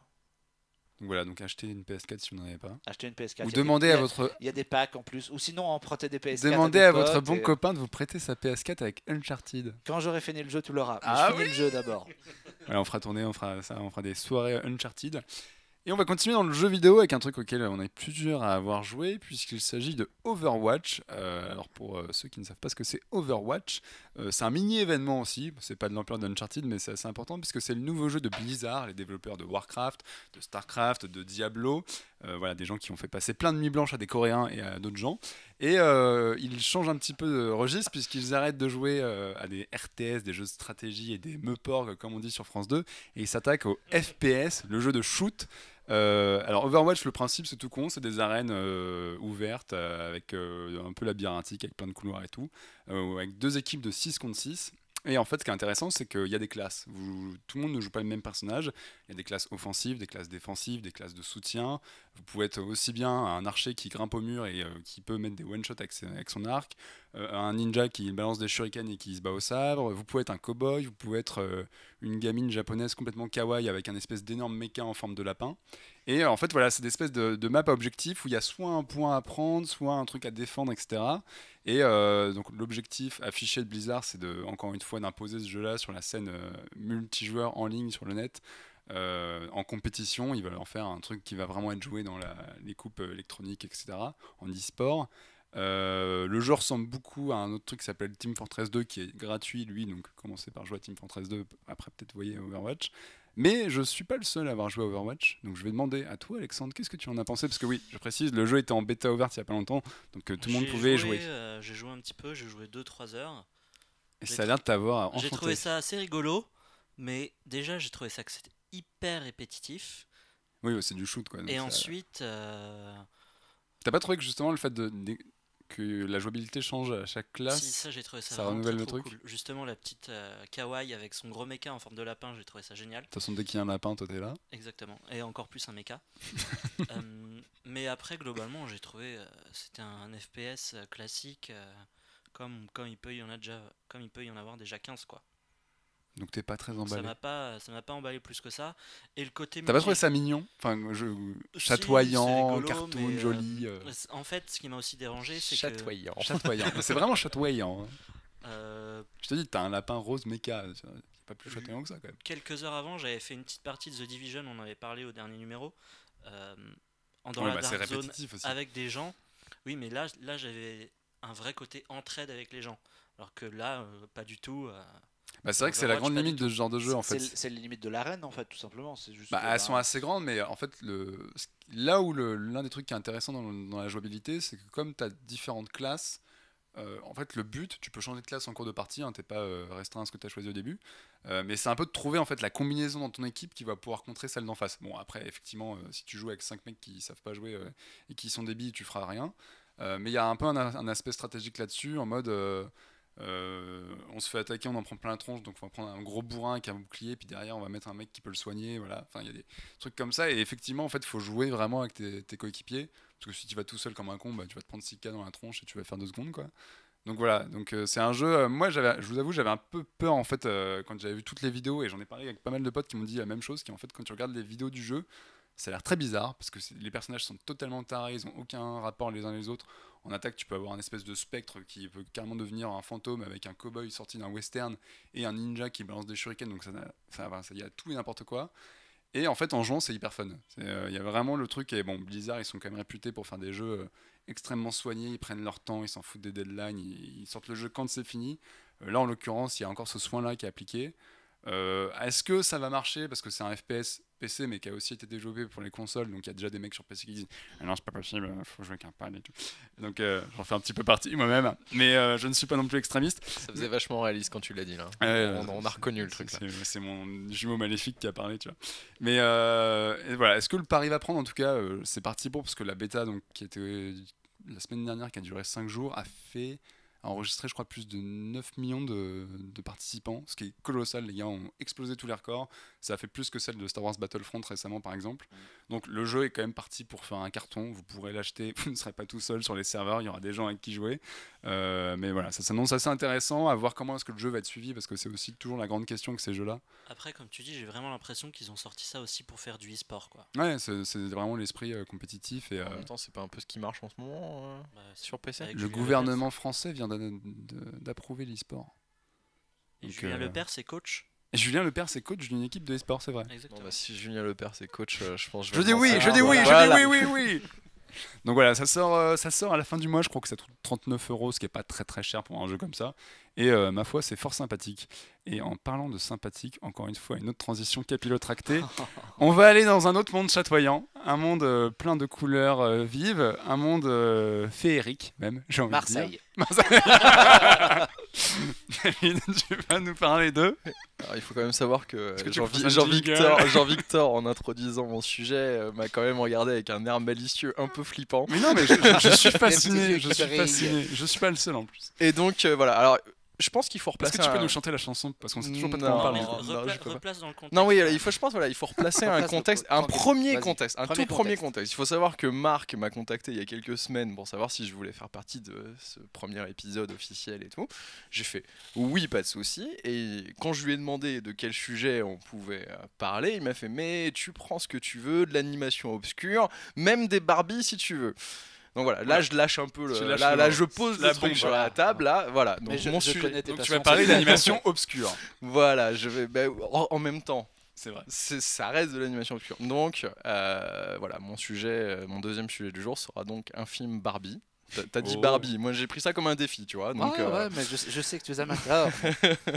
J'aimerais presque mettre le jingle de Barbie, mais je m'en souviens plus, donc je ne peux pas le chanter. mais en fait, c'est ça qui est très fun avec les films Barbie et Barbie en général, c'est que tu vois quelque chose et tu l'oublies assez rapidement. C'est, Comme Marseille. Ouais, mais comme Marseille. C'est pas le même genre, mais voilà. Donc aujourd'hui, je vais vous parler du dernier film Barbie en date, parce qu'au début, je voulais parler de la saga Barbie et tout. Je vais en parler Mais un peu aussi. fais-toi plaisir. Mais voilà, donc je vais parler du dernier Barbie en date qui est sorti en mars, qui est Barbie Agent Secret. C'est tout un programme. C'est tout un programme. C'est la version édulcorée d'Archer. Où est-ce que c'est les Totally Oui, Spies en plus, j'ai trouvé que c'était très. Il y a une continuité. Ouais, voilà, Reste c'est dans ça, la- je reste suis dans resté dans la certaines même thématiques, thématique. c'est bien, ouais, ouais. Et donc voilà, donc on va le faire sérieusement. Hein. bien Barbie sûr. Agent Secret, c'est un film de Mattel Entertainment.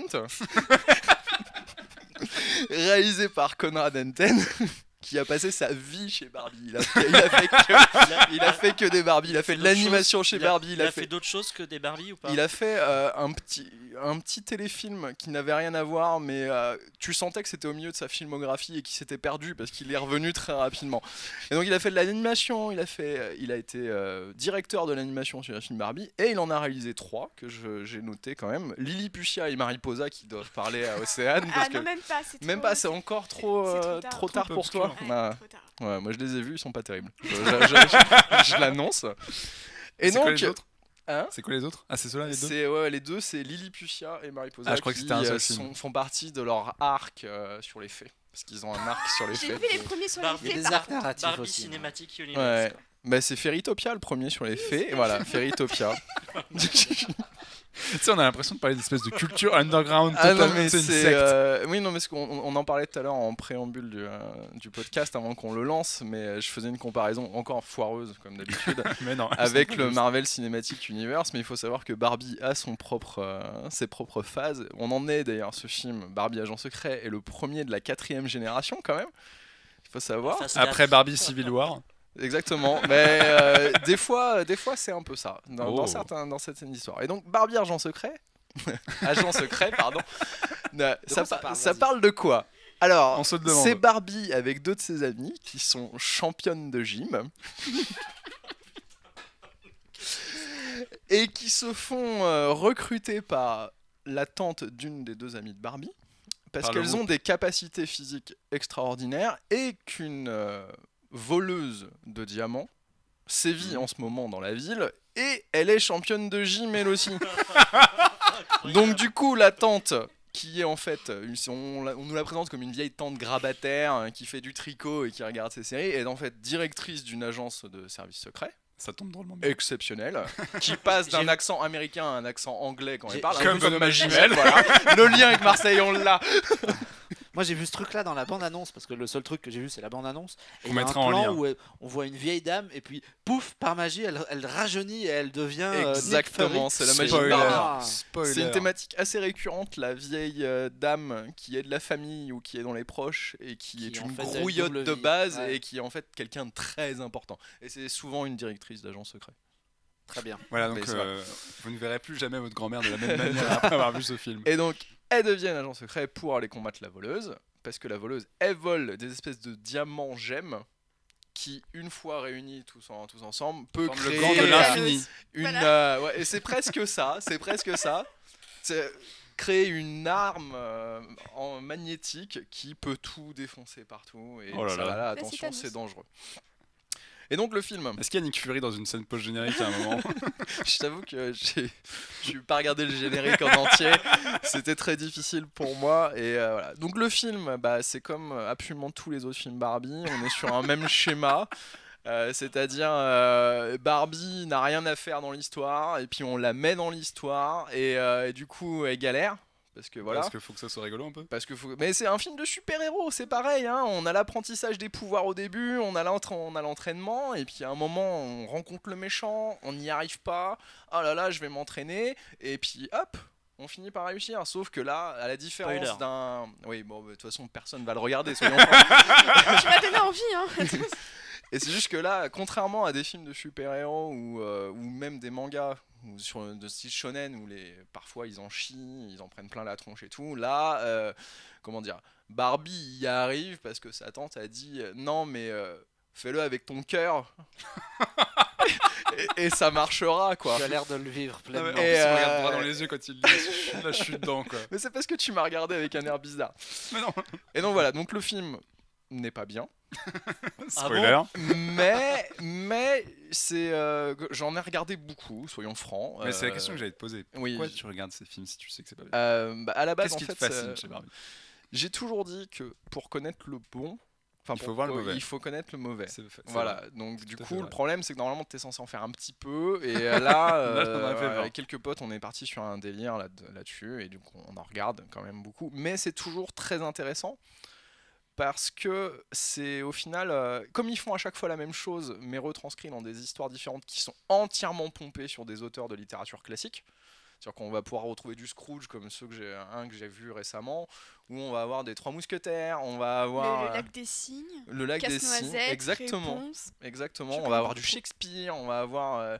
Il y a une Barbie super-héros il y a pas longtemps, où c'est entièrement pompé sur Marvel. Enfin, tu sens en fait que les mecs, ils ont pas envie de mettre du pognon dedans, ils ont pas envie de se faire chier à écrire une histoire, donc ils prennent, ok, ça c'est cool, hop, vas-y, tu mets Barbie là-dedans, et puis on y va. Donc le film doit pas Attends, il y coûter aura très cher. Barbie Saw. J'ai pas trouvé combien coûtait un film Barbie.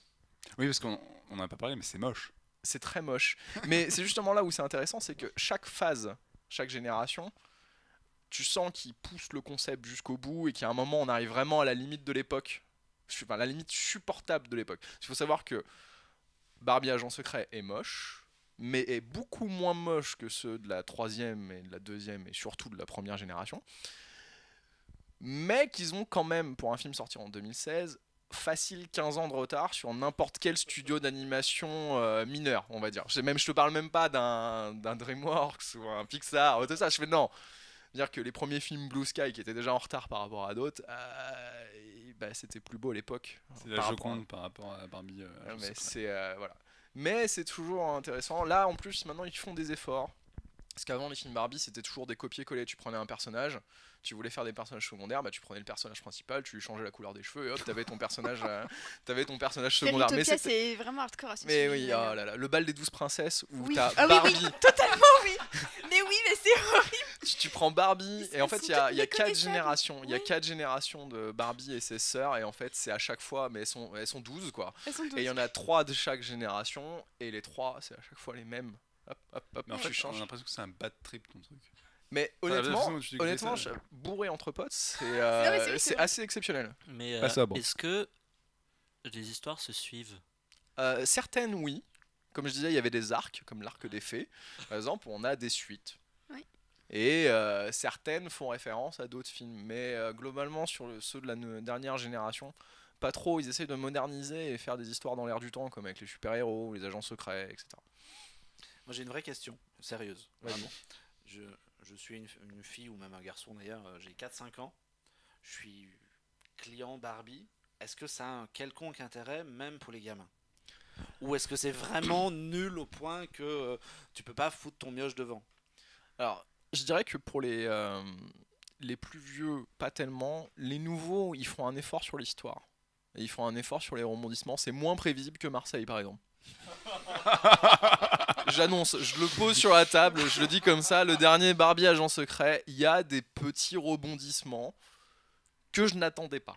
Oh. Et d'ailleurs, c'est ce qu'il a fait il a fait oh. Mais c'est à peu près ça. Mais je dis, oh ouais, quand même. Mais sinon, globalement, on voit Oui, le truc oui, arriver, quoi. Mais D'accord. Mais en fait, c'est assez intéressant. Donc, je vais quand même dire des trucs sérieux dessus. Ça ne marche plus.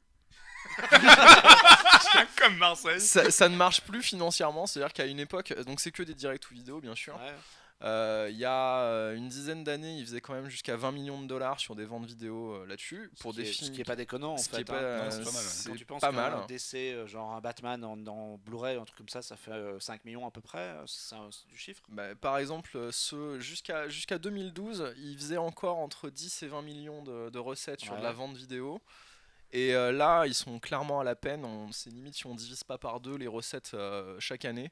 Après, ça coûte, Sachant ça coûte que- rien de toute façon Bah, je pense que à produire. normalement ça leur coûte rien, mais comme ils essaient de changer leur style, ils ont changé leur style d'animation maintenant. Ça veut dire qu'on n'est plus sur du rigide où tu vois clairement que. Enfin, je sais pas, Ouais, le j'ai par modèle exemple 3D Barbie Filfer, 3 mousquetaires en tête, un des derniers que j'ai vu, où globalement Barbie se prend une botte de paille sur la gueule. C'est comme si c'était une boîte qu'on lui avait balancée sur la tronche. Il n'y a aucun mouvement sur la paille. Elle saute dans un arbre, la branche ne bouge pas, les feuilles ne bougent pas, etc. Tandis que là, maintenant, il y a un vrai effort sur l'animation. C'est-à-dire qu'on se fout un peu moins de la gueule des gens. Toute proportion l'animation. gardée, non? Mais comme je dis, on a des années de retard, mais les cheveux bougent. C'est un truc tout con, hein, mais Barbie qui C'est court, vrai que dans Princesse Réponse, par exemple, ils ne bougent c'est pas, ils sont rigide, rigides. alors que maintenant, Comme dans Tomb elle Raider. court et il y a les cheveux qui sont.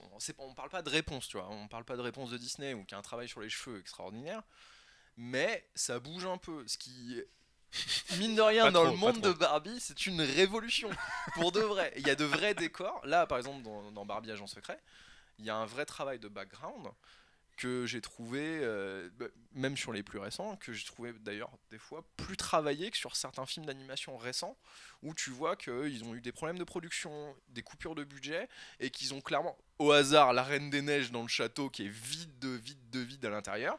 Bah, certains Barbie sont bien plus travaillés au niveau du background de ce côté-là. J'ai une question. Du coup, est-ce qu'ils continuent à sortir des objets dérivés de ces films? Parce qu'à Énormément. à mon époque, t'avais toutes les Barbies, t'avais Casse-Noisette, t'avais Réponse. Avec toute la ligne avec le marketing. Avec le truc, ouais. Exactement. Et du coup, bah en fait, je me rends plus compte s'ils continuent Bah, de sortir. Ça continue beaucoup, et ils ont même pas réduit leur nombre de films, sachant qu'ils font plus de pognon, enfin plus énormément de pognon avec. Là, je vois celui-là par exemple, il a fait 2 millions de ventes vidéo. Ce qui est par rapport aux 20 millions qu'on avait avant, ce qui est quand même assez ridicule. Et globalement, tous les derniers sont sur cet ordre d'idée-là. Sachant qu'ils en sortent quand même 3 par an et qu'ils ont l'air d'avoir mis plus de pognon dedans. Mais par contre, pour soulever le débat, pour avoir un truc vraiment intéressant, c'est comment on peut traduire cette baisse de rythme financier là-dedans. C'est vraiment une vraie question ouverte là.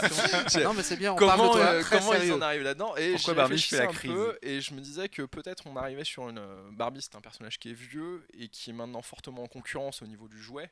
Ouais, il y a C'est-à-dire notamment les qu'on- Monster on High, avait tout ce truc-là. Barbie qui était l'icône du jouet féminin à une certaine époque. Maintenant, exactement comme tu dis, on a des Wings, des Monster High, etc. Donc il y a une vraie concurrence au niveau du jouet. Les enfants sont plus tant à fond sur Barbie que ça, ce qui fait qu'on le voit d'ailleurs sur leur nouvelle poupée, parce que j'ai fait l'expo. On va en parler après. Figure-toi qu'il paraît que l'expo est hyper bien. L'expo est très sympa, ouais. Alors, oui, alors, juste pour rappeler, cette expo, elle est à quel musée? Elle est Elle à est Paris. aux Arts Ludiques. hein. Aux Arts- Attends. Non, pas du tout. C'est au musée. Oui, c'est au musée. chercher, Alors c'est attends, pas du tout c'est cher. celui qui est C'est collé Expo. au Louvre. hein. Oui. C'est les arts décoratifs. Ah, non les arts C'est- décoratifs, les arts voilà. décoratifs. Et pardon. moi, j'ai monté un sujet dessus pour Gulli, et effectivement, l'expo a l'air super chouette. L'expo est très sympa, ça couvre toutes les périodes, le style, la Parce que c'est philosophie l'histoire derrière de voilà. la poupée, ouais.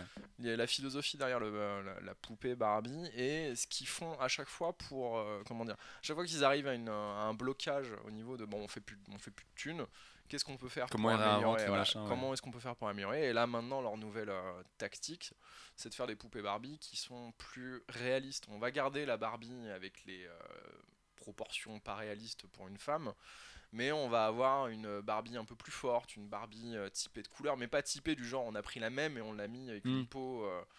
Ah oui, j'avais entendu Ouais. parler de ça, effectivement, des Barbies.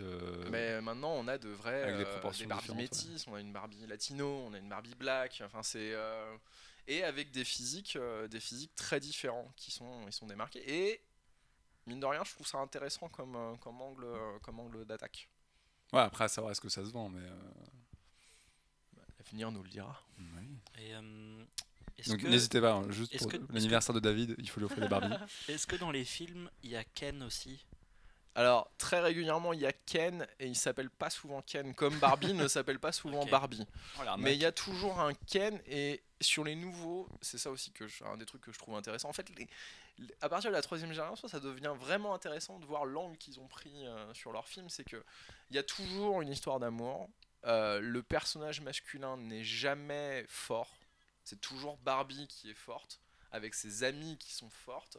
Les méchants sont souvent des femmes, et elles sont pas ridicules, contrairement aux méchants mecs qui sont toujours ridicules, genre des Jafar-like absolument immondes.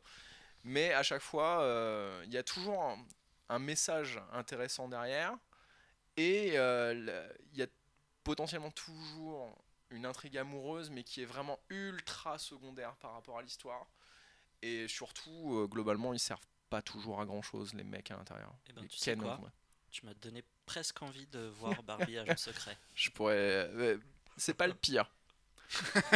C'est pas quoi le pire. du coup? Non, Ah, cela. c'est quoi le pire, c'est quoi le meilleur? C'est quoi ouais, le pire et le meilleur, vas-y, allez. Le pire que j'ai vu, je pense que ça doit être Mariposa ou Fairytopia 2. Je pense que c'est.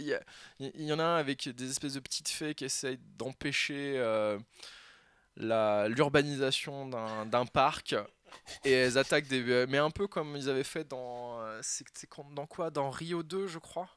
Qu'ils empêchaient la destruction d'une forêt et que du coup tous les oiseaux attaquaient des bulldozers et compagnie. Rio 2 a entièrement. C'est dans le premier. C'est dans le premier. C'est dans Rio le a premier, entièrement pompé sur Barbie parce qu'ils font exactement la même chose des années avant, Avec des Barbies. mais avec des petites fées. Et des petites fées et des petits animaux.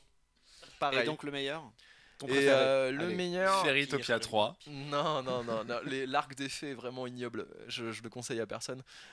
J'ai bien aimé celui sur le super-héros.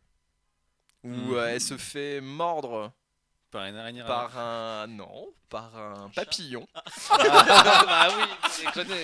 C'est vrai que les Elle se fait papillons mordre, morts, c'est très connu. Non, gros, il y a un scientifique qui fait des expériences et il jette sa fiole parce qu'il pense que ça marche pas. Il y a un papillon qui va boire le truc.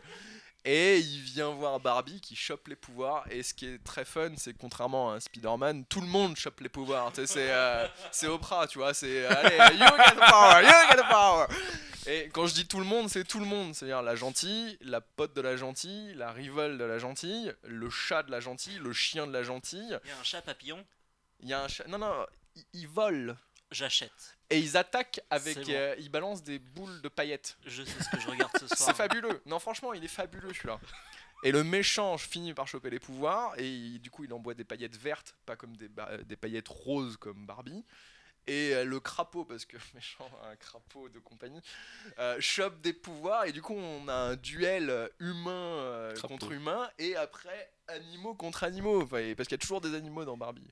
Ils sont Ouais, c'est mignon. mignons. Voilà. Non, je fais des guillemets, on les voit pas là, mais je fais de très grosses guillemets. Ils sont moches, c'est horrible. Ne mettez jamais. Enfin, c'est que dans le cahier des charges, tu vois, il faut un animal de compagnie. Dans Barbie Agent Secret, c'est des animaux robotiques qui sont censés être mignons, mais ils ont une gueule. Et ils sont là, mais non. tu donnes des coups quand tu vois un truc comme ça. Enfin voilà. Mais ouais, Barbie, je sais plus comment il s'appelait celui sur les super-héros, mais il était fun. Et pas trop mal fait. Donc voilà, s'il faut en regarder un, c'est pas Barbie Agent Secret forcément, c'est Barbie Super Héros. Bon, Barbie Agent Secret se regarde aussi. Il est plutôt drôle. Mais alors, oui, donc faut juste préciser le contexte dans lequel on voit un film Barbie, pas sobre, j'imagine, pas seul. Je l'ai regardé cette semaine, j'étais sobre. C'était difficile, mais c'est passé. Mais sinon, non, mais pas seul. Ouais, c'est un truc à regarder entre potes, juste pour voir ce que c'est que de la mauvaise animation, quoi. Très bien. Et là, par contre, l'exposition, on la conseille. Ouais. L'exposition, par contre, est vraiment très très sympa, ouais. C'est jusqu'au 18 septembre et c'est au musée des Arts Décoratifs 107 rue de Rivoli et c'est à partir de 11 € la visite. Ouais, puis pour le coup, je crois que ça s'adresse vraiment à tout le monde parce que moi, d'après ce que j'ai vu, il y a notamment une espèce d'une énorme vitrine avec des Barbie thématisées, Mad Men, Batman, Exactement. Alerte à Malibu, etc. Donc ça a l'air très rigolo à faire. Et pas mal il y a toute une partie sur des expositions qui avaient été faites sur Barbie au travers de différents artistes, photographes, peintres, etc. Et c'est très. Ouais, Barbie comme muse en fait, c'est ça. On retrouve du Warhol dedans et c'est très. Très intéressant en fait, juste comme ça. Je suis allé pour le délire, pour regarder, pour essayer dans la continuité de mes films. Et en fait, il s'est avéré que c'était vraiment très sympa. Voilà. Très sympa au sens propre. Donc quitte à choisir, préférez l'exposition. Voilà, si vous voulez aborder quelque chose dans Barbie, allez plutôt voir l'exposition parce que c'est vraiment très intéressant. Mais du coup, est-ce qu'on a trouvé un rapport entre Barbie et Marseille Mais oui, tout à l'heure on l'a dit. On l'avait. C'était quoi déjà? L'accent. Voilà. Ah oui, le changement d'accent. Exactement. Donc quoi, Benoît Magimel a pompé sur Barbie, je pense. Ou l'inverse. Non, c'est peut-être. Je pense qu'il doit faire un film Barbie en 2 semaines. Donc comme il est sorti en mars, il y a moyen que ce soit Barbie qui est pompé pour le coup. Très bien. On va passer à un thème qu'on n'a encore jamais abordé dans ce podcast et c'est Océane qui nous l'amène, donc c'est très très bien. On va parler musique avec là encore un événement colossal, un truc qui a été attendu et on ne savait pas quand ça allait arriver et ça nous a un peu tombé sur le coin de la tronche. C'est Radiohead qui a sorti un nouvel album en moins de temps qu'il ne faut pour le dire et ça s'appelle A Moon Shaped Pool, si je dis pas de bêtises. Exactement. C'est leur 9e album qui arrive 5 ans après le dernier The King of Limbs. Entre-temps, du coup, Thom Yorke, Johnny Greenwood ont eu leur projet personnel. Johnny Greenwood a composé la musique des 2 derniers Paul Thomas Anderson, si je ne dis pas de bêtises. Il n'avait pas aussi fait celle de There Will Be Blood? Si, exactement, oui. Mais c'est avant 2011. Ah oui, c'est vrai. Mais bref, il a fait voilà. de la musique. donc on s'attendait à leur retour depuis quand même un petit moment. Enfin, moi, je suis très très fan depuis bientôt 15 ans. Donc je suivais assidûment les nouvelles. Et c'est vrai que quand on a constaté que les réseaux sociaux, que les pages de Radiohead commençaient petit à petit à devenir toutes blanches. Ah oui, ils ont voulu effacer leur présence en ligne. Voilà, ils ont voulu effacer tout le contenu qu'ils avaient mis sur les réseaux sociaux, y compris la page de Thom Yorke sur Twitter notamment. Forcément, ça a annoncé les nouvelles, puisqu'on le sait, leurs campagnes de promotion sont à chaque fois assez chouettes. Et du coup, en l'espace d'une semaine, on a eu 2 clips, dont un réalisé par Paul Thomas Anderson pour Daydreaming, qui a d'ailleurs été diffusé dans certains cinémas aux États-Unis en 35 mm. C'est la classe. On peut se le permettre quand on s'appelle Radiohead, c'est cool. C'est la classe. Et donc l'album est sorti dimanche dernier à 20h sur quelques plateformes, sachant que Thom Yorke a quelques soucis avec Spotify et voilà, il est pas trop fan, donc il a préféré Tidal. Voilà, Tidal notamment et Google Play. Enfin, j'ai pas tout compris à leur délire, mais bref. Et donc voilà, franchement, c'est un énorme coup de cœur. Pour l'instant, c'est mon album de l'année. Je m'attendais vraiment à ce qu'ils aillent encore plus dans l'expérimentation que In Rainbows et The King of Limbs, les 2 derniers qui étaient quand même assez électro, encore plus limite que les précédents. D'ailleurs, The King of Limbs, ça n'avait pas trop plu, je crois, à l'époque. Exactement. C'est un de ceux qui a le moins satisfait les gens, entre guillemets, quoi.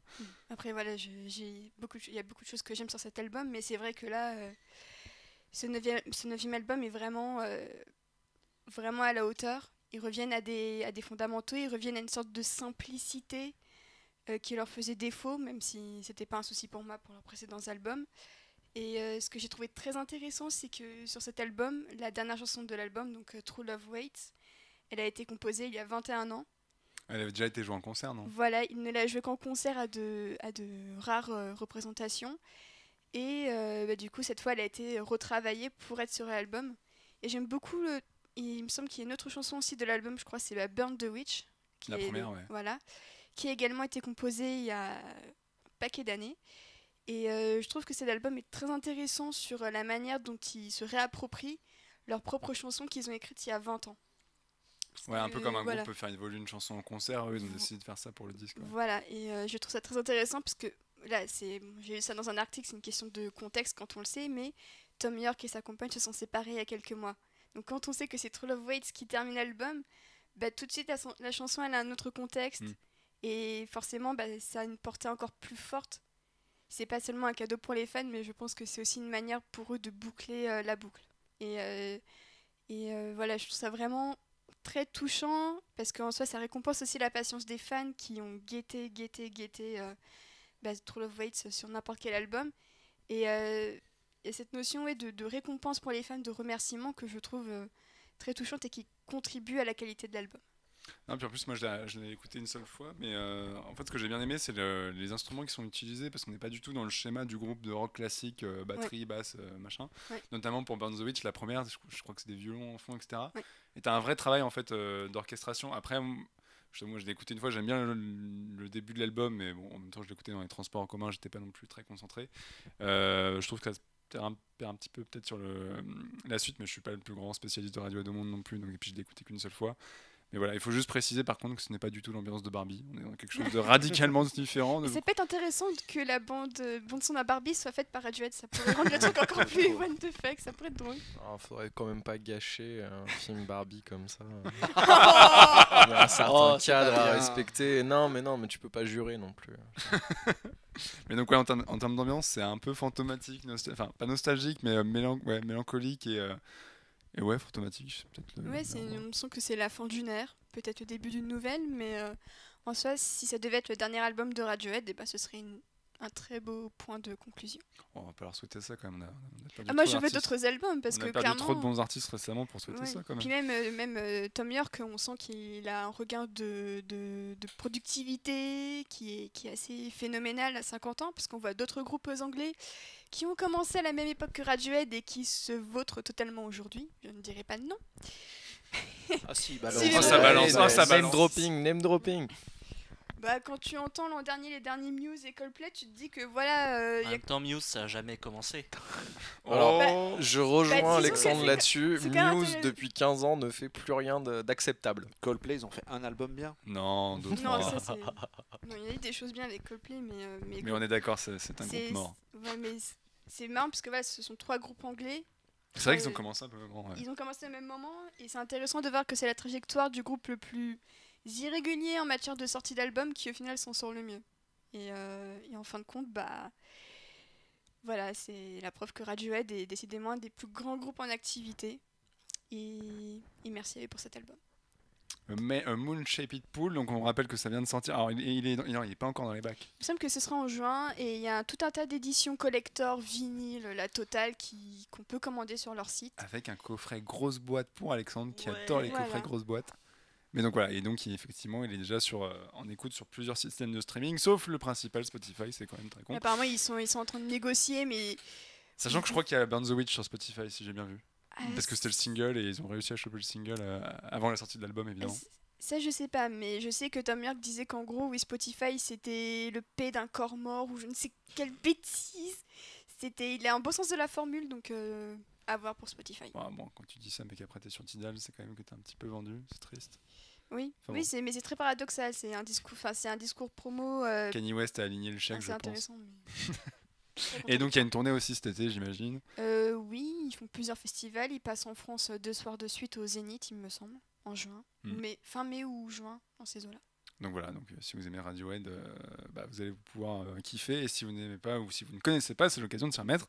C'est une très bonne introduction, c'est une bonne introduction à leur musique, je trouve, c'est un très bon compromis de toute leur période.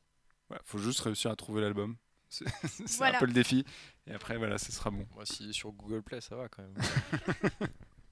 Et on va passer à d'autres super-héros, mais pas de la musique, des vrais super-héros pour le coup, avec des vrais super-pouvoirs. L'autre événement du mois de mai. Un des événements, parce qu'en fait, il y en a plein. On n'arrête pas de dire. Marseille. Il y a 36 événements. Au mois de mai, il y a Cannes, Marseille. On parle de Civil War, c'est ça? Et X-Men Apocalypse, le nouveau film. Je sais plus le combien c'est, le 6e officiellement de la. Ah non, c'est le 6e. Si on compte pas les Wolverine, et Deadpool aussi n'existe pas. Non, le premier n'existe pas, le deuxième est bien. Deadpool, c'est pas vraiment. Je crois qu'officiellement il est considéré dans la continuité. Il y a quelques mutants, c'est juste qu'ils avaient, comme il le dit, Deadpool, ils n'avaient pas assez de thunes pour le mettre. Et donc voilà, X-Men, 2 ans après l'excellent Days of Future Past, revient pour X-Men Apocalypse. Moi j'avais une question à vous poser. Est-ce que X-Men ne serait-elle pas, hors Spider-Man, la meilleure saga super-héroïque au cinéma? Ça balance direct. J'aurais pu te répondre oui, mais ensuite j'ai vu X-Men Apocalypse. Oula, il va se passer des trucs. Ouais, si, je sais pas si c'est la meilleure des. Je sais pas si c'est la saga la plus intéressante. Il n'y a pas beaucoup de comparaisons non plus. Il y a que Marvel en face quasiment. Donc, Oui, c'est ça, en gros. Bah, après, il y a les trucs de la Fox, quoi. oui, il y a les trucs de la Fox. T'as Marvel, Enfin, les DC, on va laisser de côté les 4 Fantastiques. DC, ça compte pas trop. Lesquels Je pense Il y a qu'il pas faut assez- les garder il y a pas assez de dans. comparaison. Non, ils sont là. Mais En plus, ouais, c'est le ouais, même ça se studio. tient. Singer, Assume, Singer, ils sont il là, fait du ils sont boulot. là. Bah, c'est vrai qu'en fait, le truc avec X-Men, c'est que c'est l'une des rares franchises qui est tenue par des auteurs où enfin, en l'occurrence, un auteur principalement, principal, ouais. mais où tu sens que le gars, il a mis de ses tripes dans le film, de ses thématiques dans les films, etc. Mais alors justement, la question, c'est est-ce que Apocalypse est au niveau? A priori, on a un début de réponse avec Océane. Oui. Voilà, simplement. Réponse d'Océane. Clash. Ouais. Moi, je trouve le film, il y a de gros défauts d'écriture, Ah, ça, notamment sur les méchants, avec Magneto qui passe au second plan et En Sabanour qui a des. Un Power Rangers. Qui a un costume de Power Rangers et ensuite qui a des motivations qui sont assez bancales. Mais pour le reste, je trouve que c'est quand même vachement au-dessus du lot de tout ce qu'on peut voir en termes de blockbuster. C'est quand même hyper intelligent, c'est assez maîtrisé. Il y a des écritures de personnages, des passages, moi, qui m'ont foutu des frissons, qui m'ont presque tiré la larme à l'œil. Pour moi, en fait, avec Apocalypse, c'est ce que Bryan Singer voulait faire avec X-Men 3. Ouais, il y a un peu de ça. Ouais. Il y a un peu Mais il y de avait ça, déjà un peu ça dans Days of Future Past aussi. Il y a beaucoup d'éléments dans l'histoire. En fait, il réécrit, il se permet, vu qu'il y a pas mal de choses qui sont effacées, et puis il y a les histoires de continuité et compagnie, donc il peut se faire plaisir. Donc du coup, il en profite, il réécrit les origines de Jean Grey, il réécrit les origines de Cyclope en mode non, ce qu'on vous a montré dans Wolverine, c'était de la merde, oubliez, moi je vous raconte la vraie histoire. Wolverine n'existe pas, on est d'accord. Voilà, on est d'accord. X-Men Origins Wolverine, soyons précis. Pardon, oui. On voit Cyclope dans X-Men Origins Oui. Ouais. On voit Emma Frost aussi, il me semble. On n'en dira pas plus. On voit Emma Frost aussi. On voit beaucoup de gens dans X-Men dans Wolverine un plan Origins. de Xavier en espèce de CGI bien moche, non? Oui, ils avaient effacé les rides de Patrick Stewart. Oui, c'est ça. Ouais, c'est ça. Il y a un gros côté géant. Ici, il est fatalement là, vu que. Enfin, j'arrive pas à le dire, mais que le méchant dans X-Men Wolverine tire des lasers par ses yeux. Tu veux parler de Ryan Reynolds? Ouais, j'ai comme un flou. C'est quand j'imagine le film, j'ai une image noire. Tu sais plus si Là, c'est un je souvenir sais ou un pas, cauchemar. Je sais pas. On sait plus trop bien. Ouais, mais dans le film, il y a tout un tas d'éléments en fait où on montre que Singer a voulu réécrire les défauts des autres. C'est pour ça que aussi on retourne à Alkali Lake avec Weapon X. Désolé pour le spoiler. Et que voilà, le mec, il a voulu faire sa saga, gommer les défauts en jouant avec la temporalité dans le précédent et en réécrivant des trucs. Et puis s'amuser sur le fait que comme on est sur une nouvelle timeline, puisque Voilà. ça a été, On est sur une nouvelle timeline, mais il y a quand même des éléments qui sont un peu similaires.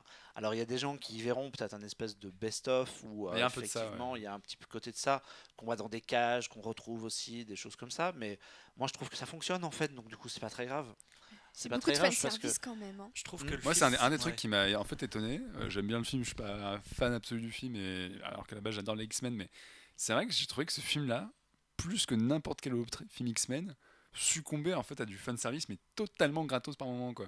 Et en fait, ça m'a surpris parce que c'est des trucs que tu t'habitues à voir chez Marvel Studios. Ça m'a pas spécialement marqué, moi. En l'occurrence, Alkali Lake, typiquement, c'est ouais, tout le passage à Alkali Lake, fanservice, quand quoi. même, qui sert strictement à rien au récit Ça en sert à fait rien, finalement. Donc ouais, il y a un peu de ça. Et c'est aussi.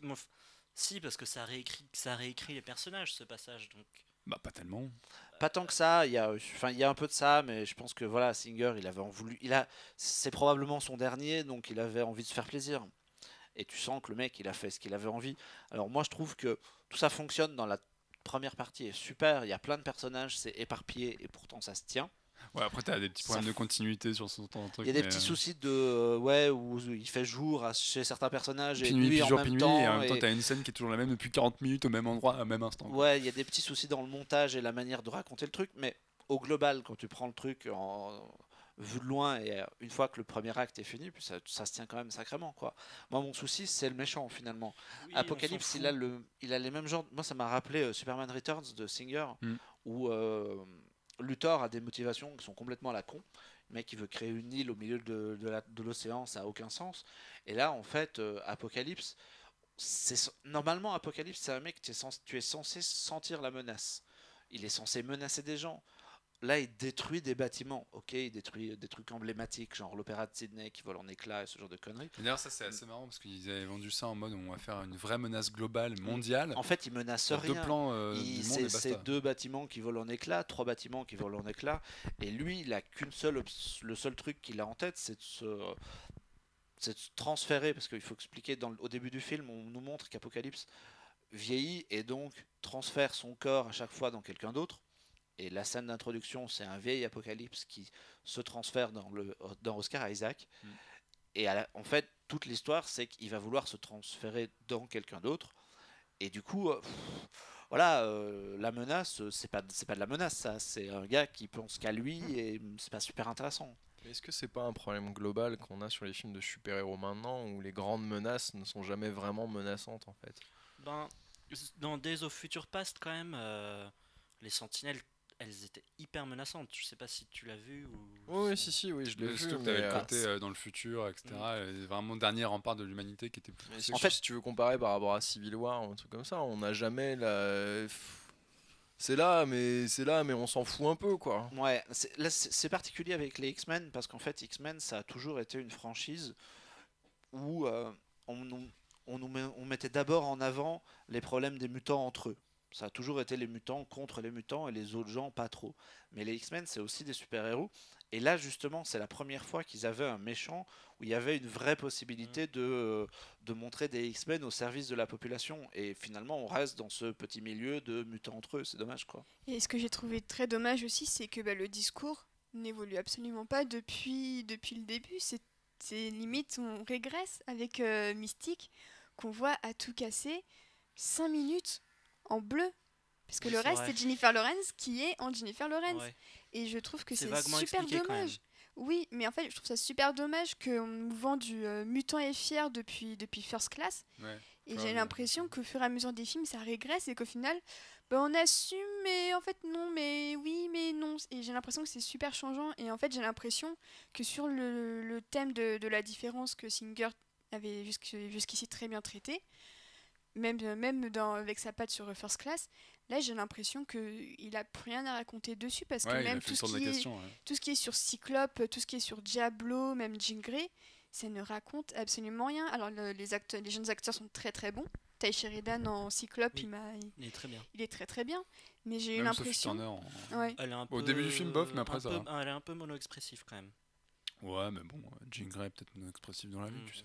Mais globalement, je trouve que thématiquement, le film n'a rien à raconter. Et ce qu'il aurait pu raconter via Apocalypse qui endoctrine, Ouais, sur le côté Ces religieux, chevaliers, ouais. et je trouve que c'est pas du tout abouti et qu'au final, C'est un peu les comme 4 ça qu'on nous le cavaliers, présentait dans les ils en premiers font teasers, rien. d'ailleurs, le côté religieux et fanatisme et compagnie. Ah, moi, c'est un des trucs que j'aime bien dans le film et que j'ai toujours aimé en fait chez Bryan Singer, c'est ce côté réécrire l'histoire, en fait, la grande histoire, en y injectant les mutants et en faisant une espèce d'uchronie où les mutants ont participé à énormément de choses, etc. Et notamment la scène d'intro qui se passe en Égypte antique, etc. Où tu te rends compte que les mutants sont là depuis très longtemps et tout, c'est cool. Et notamment la réplique que tu vois dans le trailer où ils disent ah oui, c'est comme les quatre apocalypses, enfin les 4 chevaliers de l'apocalypse de la Bible. ouais. Et l'autre qui fait non, c'est pas la Bible qui a créé le truc, c'est eux en fait. Ça j'aime bien, mais c'est vrai qu'en fait finalement Apocalypse c'est quand même tellement raté dans le film et en plus son maquillage est vraiment dégueulasse pour le coup que Ça avait pas mal polémiqué d'ailleurs à l'époque, quand on nous avait, Ouais, quand on ouais, avait il vu s'était les fait premières défoncer, images. ouais. Et il l'avait changé un petit peu, non? Je Mais sais- apparemment je sais pas pas si assez, ça c'est se ça? voit. Changé. Même Oscar Isaac, il est bloqué sous le costume. Et pour le coup, autant tout ce qui est maquillage et solide, c'est mieux que les CGI. Mais là, il aurait fallu limite trouver un compromis des deux, CGI et maquillage, parce que là, c'est juste pas possible. Moi, quand je voyais les photos, en fait, durant les premières annonces, tous les films X-Men, à chaque fois qu'il y a de la promo, je sais pas si tu te souviens de First Class, quand il y avait les premiers visuels de First Class, mais c'était horrible et tout le monde se foutait de la gueule en disant ça va être de la grosse merde. Et même Days of Future Past, le premier trailer Il y a était toujours eu un petit horrible. côté kitschou, il y a Ouais. X-Men, la Si tu franchise. reprends- Mais- si tu reprends la gueule de Dents de Sabre dans le premier X-Men, Oh, Mais C'était même, horrible. le même panache. quand ils ont montré les premiers visuels de Quicksilver dans Days of Ouais. Future Past, tout le monde disait ouais, il va être mieux dans Avengers. Voilà, maintenant on en rigole, mais bref. Mais Apocalypse, je me disais dans le film, ça va le faire. Et en fait, non, ça le fait pas. Il a vraiment l'air con non, sous sa, parce qu'en fait, il sa est pas couche du de tout latex. Quoi. menaçant. Non, puis il a l'air con avec son Et moi, il costume. y a quoi. un petit truc qui m'a dérangé, mais on en avait déjà discuté. C'est qu'on sait comment ça va se passer, puisqu'à la fin de Days of Future Past, on voit Jean, on voit Scott, on voit Tornade, on sait qu'il reste vivant. Oui, mais ça, c'est la fin de la première trilogie.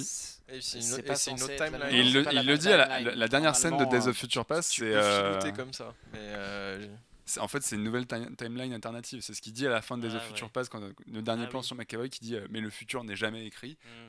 Sous-entendu, on va pouvoir faire une autre Parce timeline que, et on s'en ouais. fout quoi. ça veut dire, allez hop, YOLO, c'est bon. YOLO, je vous On emmerde. fait ce qu'on veut, quoi. Bah, d'ailleurs, Faites pas pour revenir chier. à Days of Future Past, on peut parler un peu de la scène de Quicksilver dans Apocalypse. Ouais, bah dans l'effet redite pour le coup. C'est incroyablement redite et en plus je trouve que ça brise l'effet dramatique de la scène Mhm. qui précède parce que c'est Ouais. quand même pour moi c'est une des scènes les plus prenantes du film, les plus intenses, et d'un seul coup il se pointe C'est un gag, ouais. et c'est un gag avec la petite musique d'époque qui fait bien parce qu'on est dans les 80s, attention. Franchement j'étais en mode mais ça te sort complètement du film. Mais c'est vrai que le film, moi je trouve, j'aime bien le film, hein, je trouve qu'il est sympa, je trouve que le casting défonce et tout, mais je trouve qu'il y a vraiment pour la première fois de la saga dans les films principaux, excepté X-Men 3, il y a vraiment cet effet redite quoi. En mode où il y a plein de scènes, tu fais ouais, je l'ai déjà vu et un peu en mieux.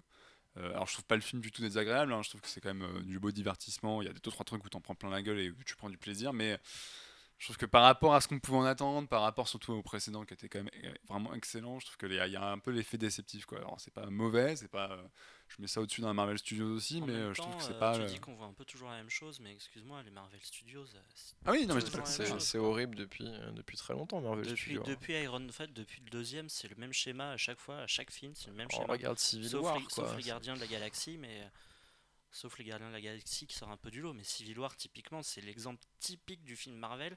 C'est exactement le même schéma, et au final, tu peux enlever le film de Lana du Marvel Cinematic Universe, ça changera Oui, c'est rien. vrai que la fin du Civil War, c'est la même fin qu'Avengers 2, t'es en mode j'ai déjà vu ça quelque part. Non, bah, et puis ça reste du divertissement où tu es là sur le moment, tu te fais pas chier, c'est intéressant à regarder et tu sors du truc et tu sais plus vraiment de quoi ça parle, quoi. Oui, alors que c'est vrai que par exemple, là, Apocalypse, ça commence avec une scène où tu vois des mecs se battre avec des super pouvoirs en Égypte antique.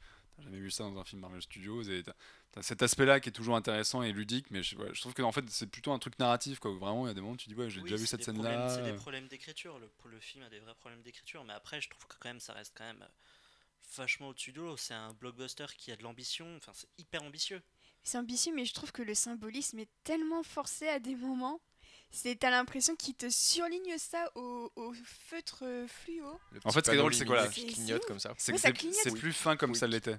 Ouais, mais C'est forcé quoi. moi, ce que j'aime bien dans les X-Men, c'est que c'est vraiment des personnages auxquels j'arrive à m'identifier. Ouais, ça marche toujours. Contrairement, enfin, je vais pas m'identifier À Tony Stark. soit à Tony Stark, soit à Chris Evans, quoi. Alors que je Ah si, Chris Ah, Evans, t'as à tu peu vois, près la j'ai même le couleur petit de air, les cheveux, mêmes quoi. muscles. Enfin, c'est- t'as un peu le même swag et tout. Alors que je vais beaucoup plus pouvoir m'identifier à des adolescents qui sont paumés et je rebondis sur ce que tu as dit tout à l'heure, tu perds un peu cette dimension avec le personnage de Mystique qui apparaît. Enfin, il y a une très belle scène quand ils sont en dehors du château, quand elle est en bleu et que tout le monde la regarde en disant mais en fait vous êtes une héroïne pour nous parce que vous vous êtes montré dans Days of Future Past. Je trouve que c'est une scène qui est super belle et là qu'on retrouve vraiment pas du tout dans les autres films de super-héros. Donc voilà, il y a des choses, il y a quand même des choses à sauver. C'est pas un mauvais carrément, film. c'est C'est pas un le bon- désastre moi, que j'ai- les critiques moi, j'aime américains bien, vendent. C'est pas un mauvais C'est un bon film. divertissement. Là où c'est un C'est peu pas au niveau des anciens, là où mais c'est un c'est tout quand petit même peu jouable, quoi. frustrant, c'est que comme c'est le dernier et que c'est Apocalypse, on s'attendait à un truc au-dessus. Oui. Et en fait, finalement, T'as un Days of effet, Future un effet Past est- déceptif, ouais. Ouais, voilà, est Mais- plus réussi. Alors moi je me posais une question, le prochain film X-Men, ça va être New Mutants. New Mutant, ça va être focalisé sur Sur Scott, une nouvelle Jim équipe. C'est la et- suite Non, ouais, ce sera probablement une nouvelle équipe. Ce serait une Ouais, nouvelle ouais, équipe, ce c'est serait une pas nouvelle équipe. Ty Bah, il Sheridan parle et tout, qui est Xavier déjà dans le film, mais à voir si les acteurs aussi, etc. Sachant que le prochain en termes de sortie, ce sera Wolverine 3, qui sera aussi le dernier de Hugh Jackman. Oui, donc, mais là ce sera différent. Enfin, en fait, je pense qu'ils vont amorcer ce que Marvel va amorcer avec la phase 4, à savoir renouveler le roster avec des nouveaux personnages, etc. Et moi, Mais- ce qui va m'intéresser, c'est de voir si le film va fonctionner au box-office ou pas. C'est vrai que c'est curieux, parce qu'en plus, il sort un peu dans une période à la con. Donc, Voilà, et en fait, c'est vraiment. On savait que. Enfin, on se doutait pas que Deadpool allait marcher autant, mais ça semblait quand même un peu assuré. Batman vs Superman, ok. Civil War, ok. Mais X-Men Apocalypse, en fait, la nouvelle trilogie, elle a pas fonctionné autant que ça au box-office. First Class, ça a été très très tendu. Days of Future Days of Past Future aussi. Past, ça n'avait pas été un énorme. Enfin, c'était pas. ça a marché, mais c'est Ça- pas un ça- carton. Ah, quoi. ouais. Ça marche, mais c'est pas non plus En un même temps, truc Civil War méga fait pas un solide, carton hein. non plus, non? Ouais, Oui, déjà plus de ils vont 700, je dépasser le crois. milliard bientôt, Ouais. très bientôt. Oui, D'accord, ils ok. vont coller une branlée à Batman en J'ai 2 j'ai semaines. vu en France où c'était pas fabuleux, mais au niveau mondial, c'est. D'accord. Mais du coup, en fait, parce que pour moi, là, ce qu'ils ouvraient avec Apocalypse, c'est la nouvelle équipe, mais avec Scott. Avec Jean, des personnages qu'on connaît déjà, mais pas oui. dans cette version-là, quoi. Voilà. Ce qui avait été annoncé pour les nouveaux mutants, j'ai ressorti l'article, c'est alors, les spécialistes sauront de qui on parle parce que moi ça me dit rien, mais les nouveaux mutants en l'occurrence ça devrait être Rocket, Felina, Solar, Magic qui est une sorcière et qui est la sœur de Colossus et un type qui s'appelle Warlock. Et c'est un film qui sera réalisé par Josh Joss Boone. Boone qui a fait Nos étoiles contraires. Mais ça fait Oh, longtemps que ce génial. projet il est annoncé. Bah, après, oui, c'est le prochain dans les Mais cartons. il n'y a pas Gambit dans les cartons?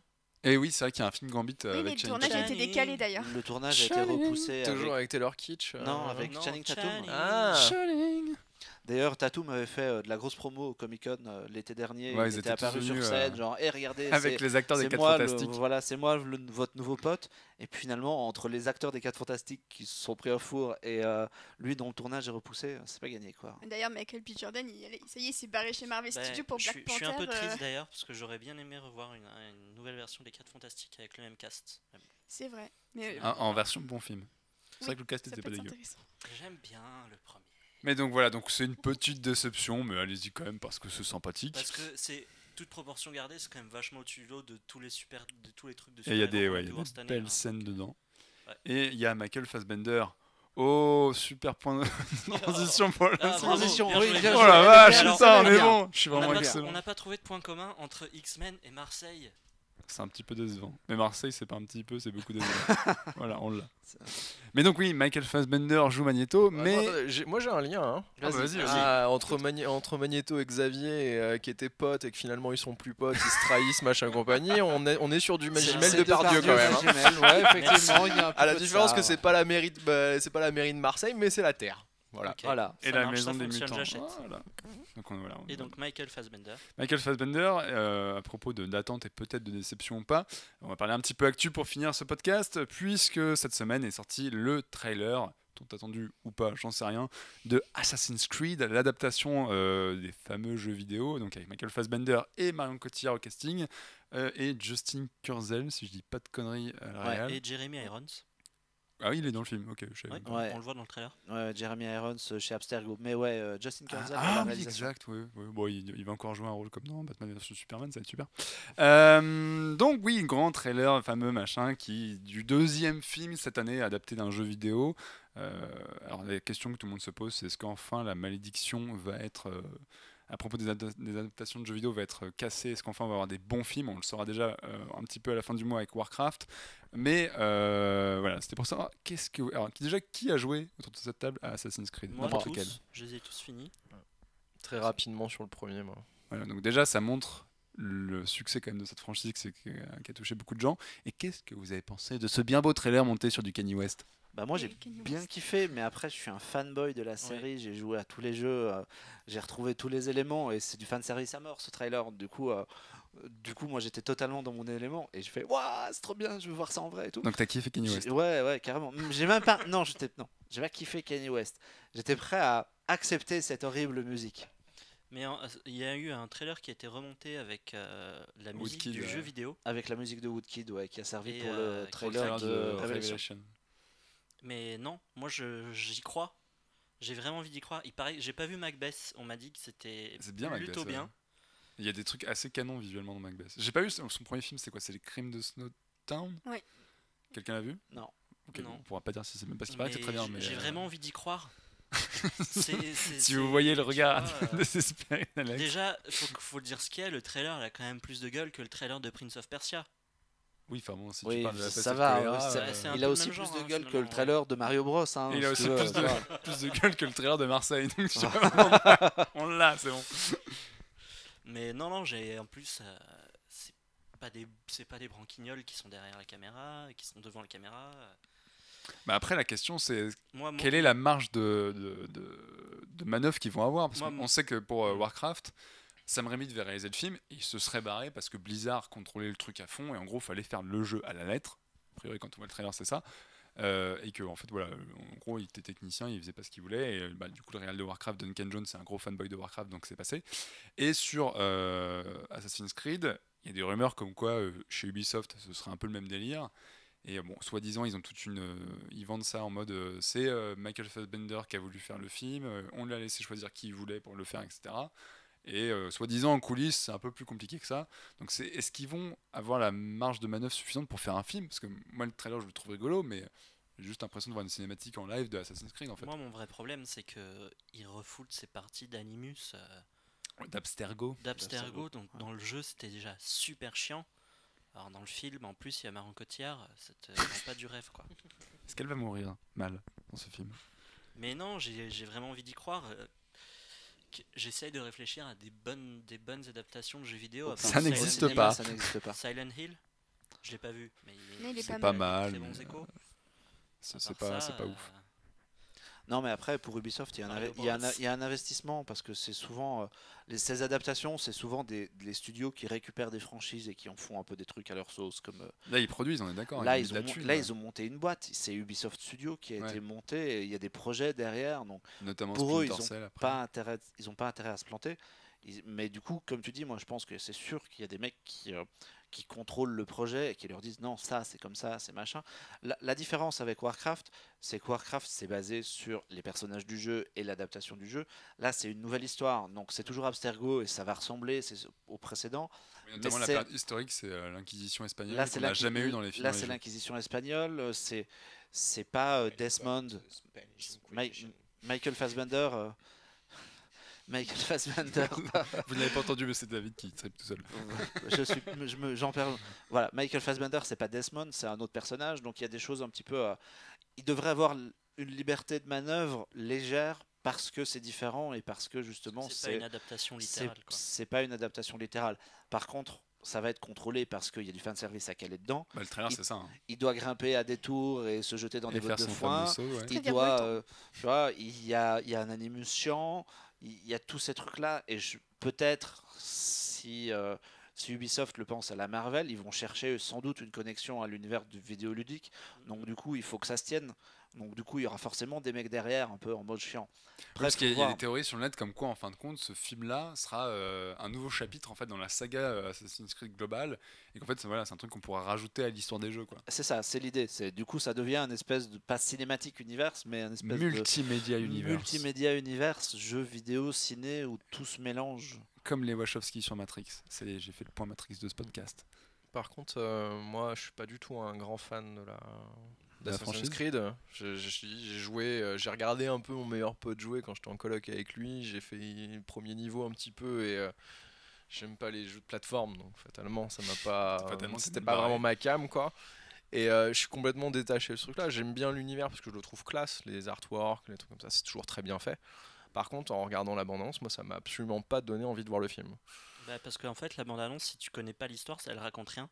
Ouais, mais c'est ça. Des gens qui sautent en fait. Même en connaissant l'histoire, elle raconte rien. Hein. Oui, mais tu comprends qu'il y a deux époques. Il échappe Sergo, ils vont visiter son passé. Oui, mais tu comprends qu'il y a deux époques. Si c'est quelqu'un qui a jamais joué aux jeux vidéo, si tu se demande. Exactement. Si si je montre le trailer demain à ma mère, elle va pas comprendre pourquoi est-ce qu'il y a un type enfermé à l'époque moderne dans un espèce de laboratoire et à côté de ça un type en Espagne 400 ans avant, quoi. Tu vois, c'est pas du tout expliqué, c'est vraiment du fan service pour faire plaisir aux joueurs. Et juste comme ça, moi j'ai eu l'impression de voir du Prince of Persia. Bouh. N'exagère pas quand même. Ah non, honnêtement, c'est le premier truc. C'est le premier truc que je me suis dit en regardant la bande-annonce. Je fais ouais, ça a de la gueule, pourquoi pas. Mais visuellement, ça a l'air. Et après, il gambade, il saute. Après le Assassin's Creed à la base, le premier jeu, c'était une suite de Prince of Persia. Qui dans son développement a complètement dérivé et c'est devenu Assassin's Creed, mais l'ADN Prince of Persia fait partie du truc. Après, on peut y voir quelque chose de positif là-dedans, c'est que du coup, je n'ai absolument aucune attente. Ça, c'est bien. Vraiment aucune attente. Et donc que kiffer si c'est bien. Si c'est bien, je pourrais que kiffer, je serais pas déçu par quelque chose. Exactement. Ça, on remerciera la carte UGC. Et toi, Océane, t'as aimé ou pareil, ça t'a laissé totalement indifférente? En fait, j'ai trouvé que déjà de base, le Kanye West et l'époque, ça ne se mariait pas du tout. On peut sa chanson I Am a God. J'étais là, non. Apocalypse, tout ça. En fait, ouais, je suis assez intriguée. par aussi par le personnage féminin Ouais. qui accompagne Fassbender, Ouais, moi parce aussi. que ça, elle m'intrigue bien, la petite française qui le suit. C'est le seul truc que j'ai retenu, moi, le Ouais, personnage voilà, féminin aussi. c'est- Notamment voilà. le plan, ouais. t'as Ouais, base qui a de gars qui vraiment l'a une, noté. elle a un charisme et une classe Ouais, Ariane que Labed. Fassi n'a pas pour le coup. Ariane Labed. Ah, tu Et l'appelles donc, Fassi ouais. Depuis que je petit l'ai vu pote. tout nu.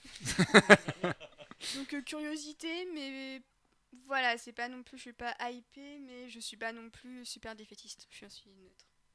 Voilà, bah, je pense que c'est la meilleure attitude à aborder pour ce film, pour beaucoup de films, hein, ne pas en attendre grand chose comme ça. On ne peut être que surpris et la déception est écartée. Merci à tous d'être venus.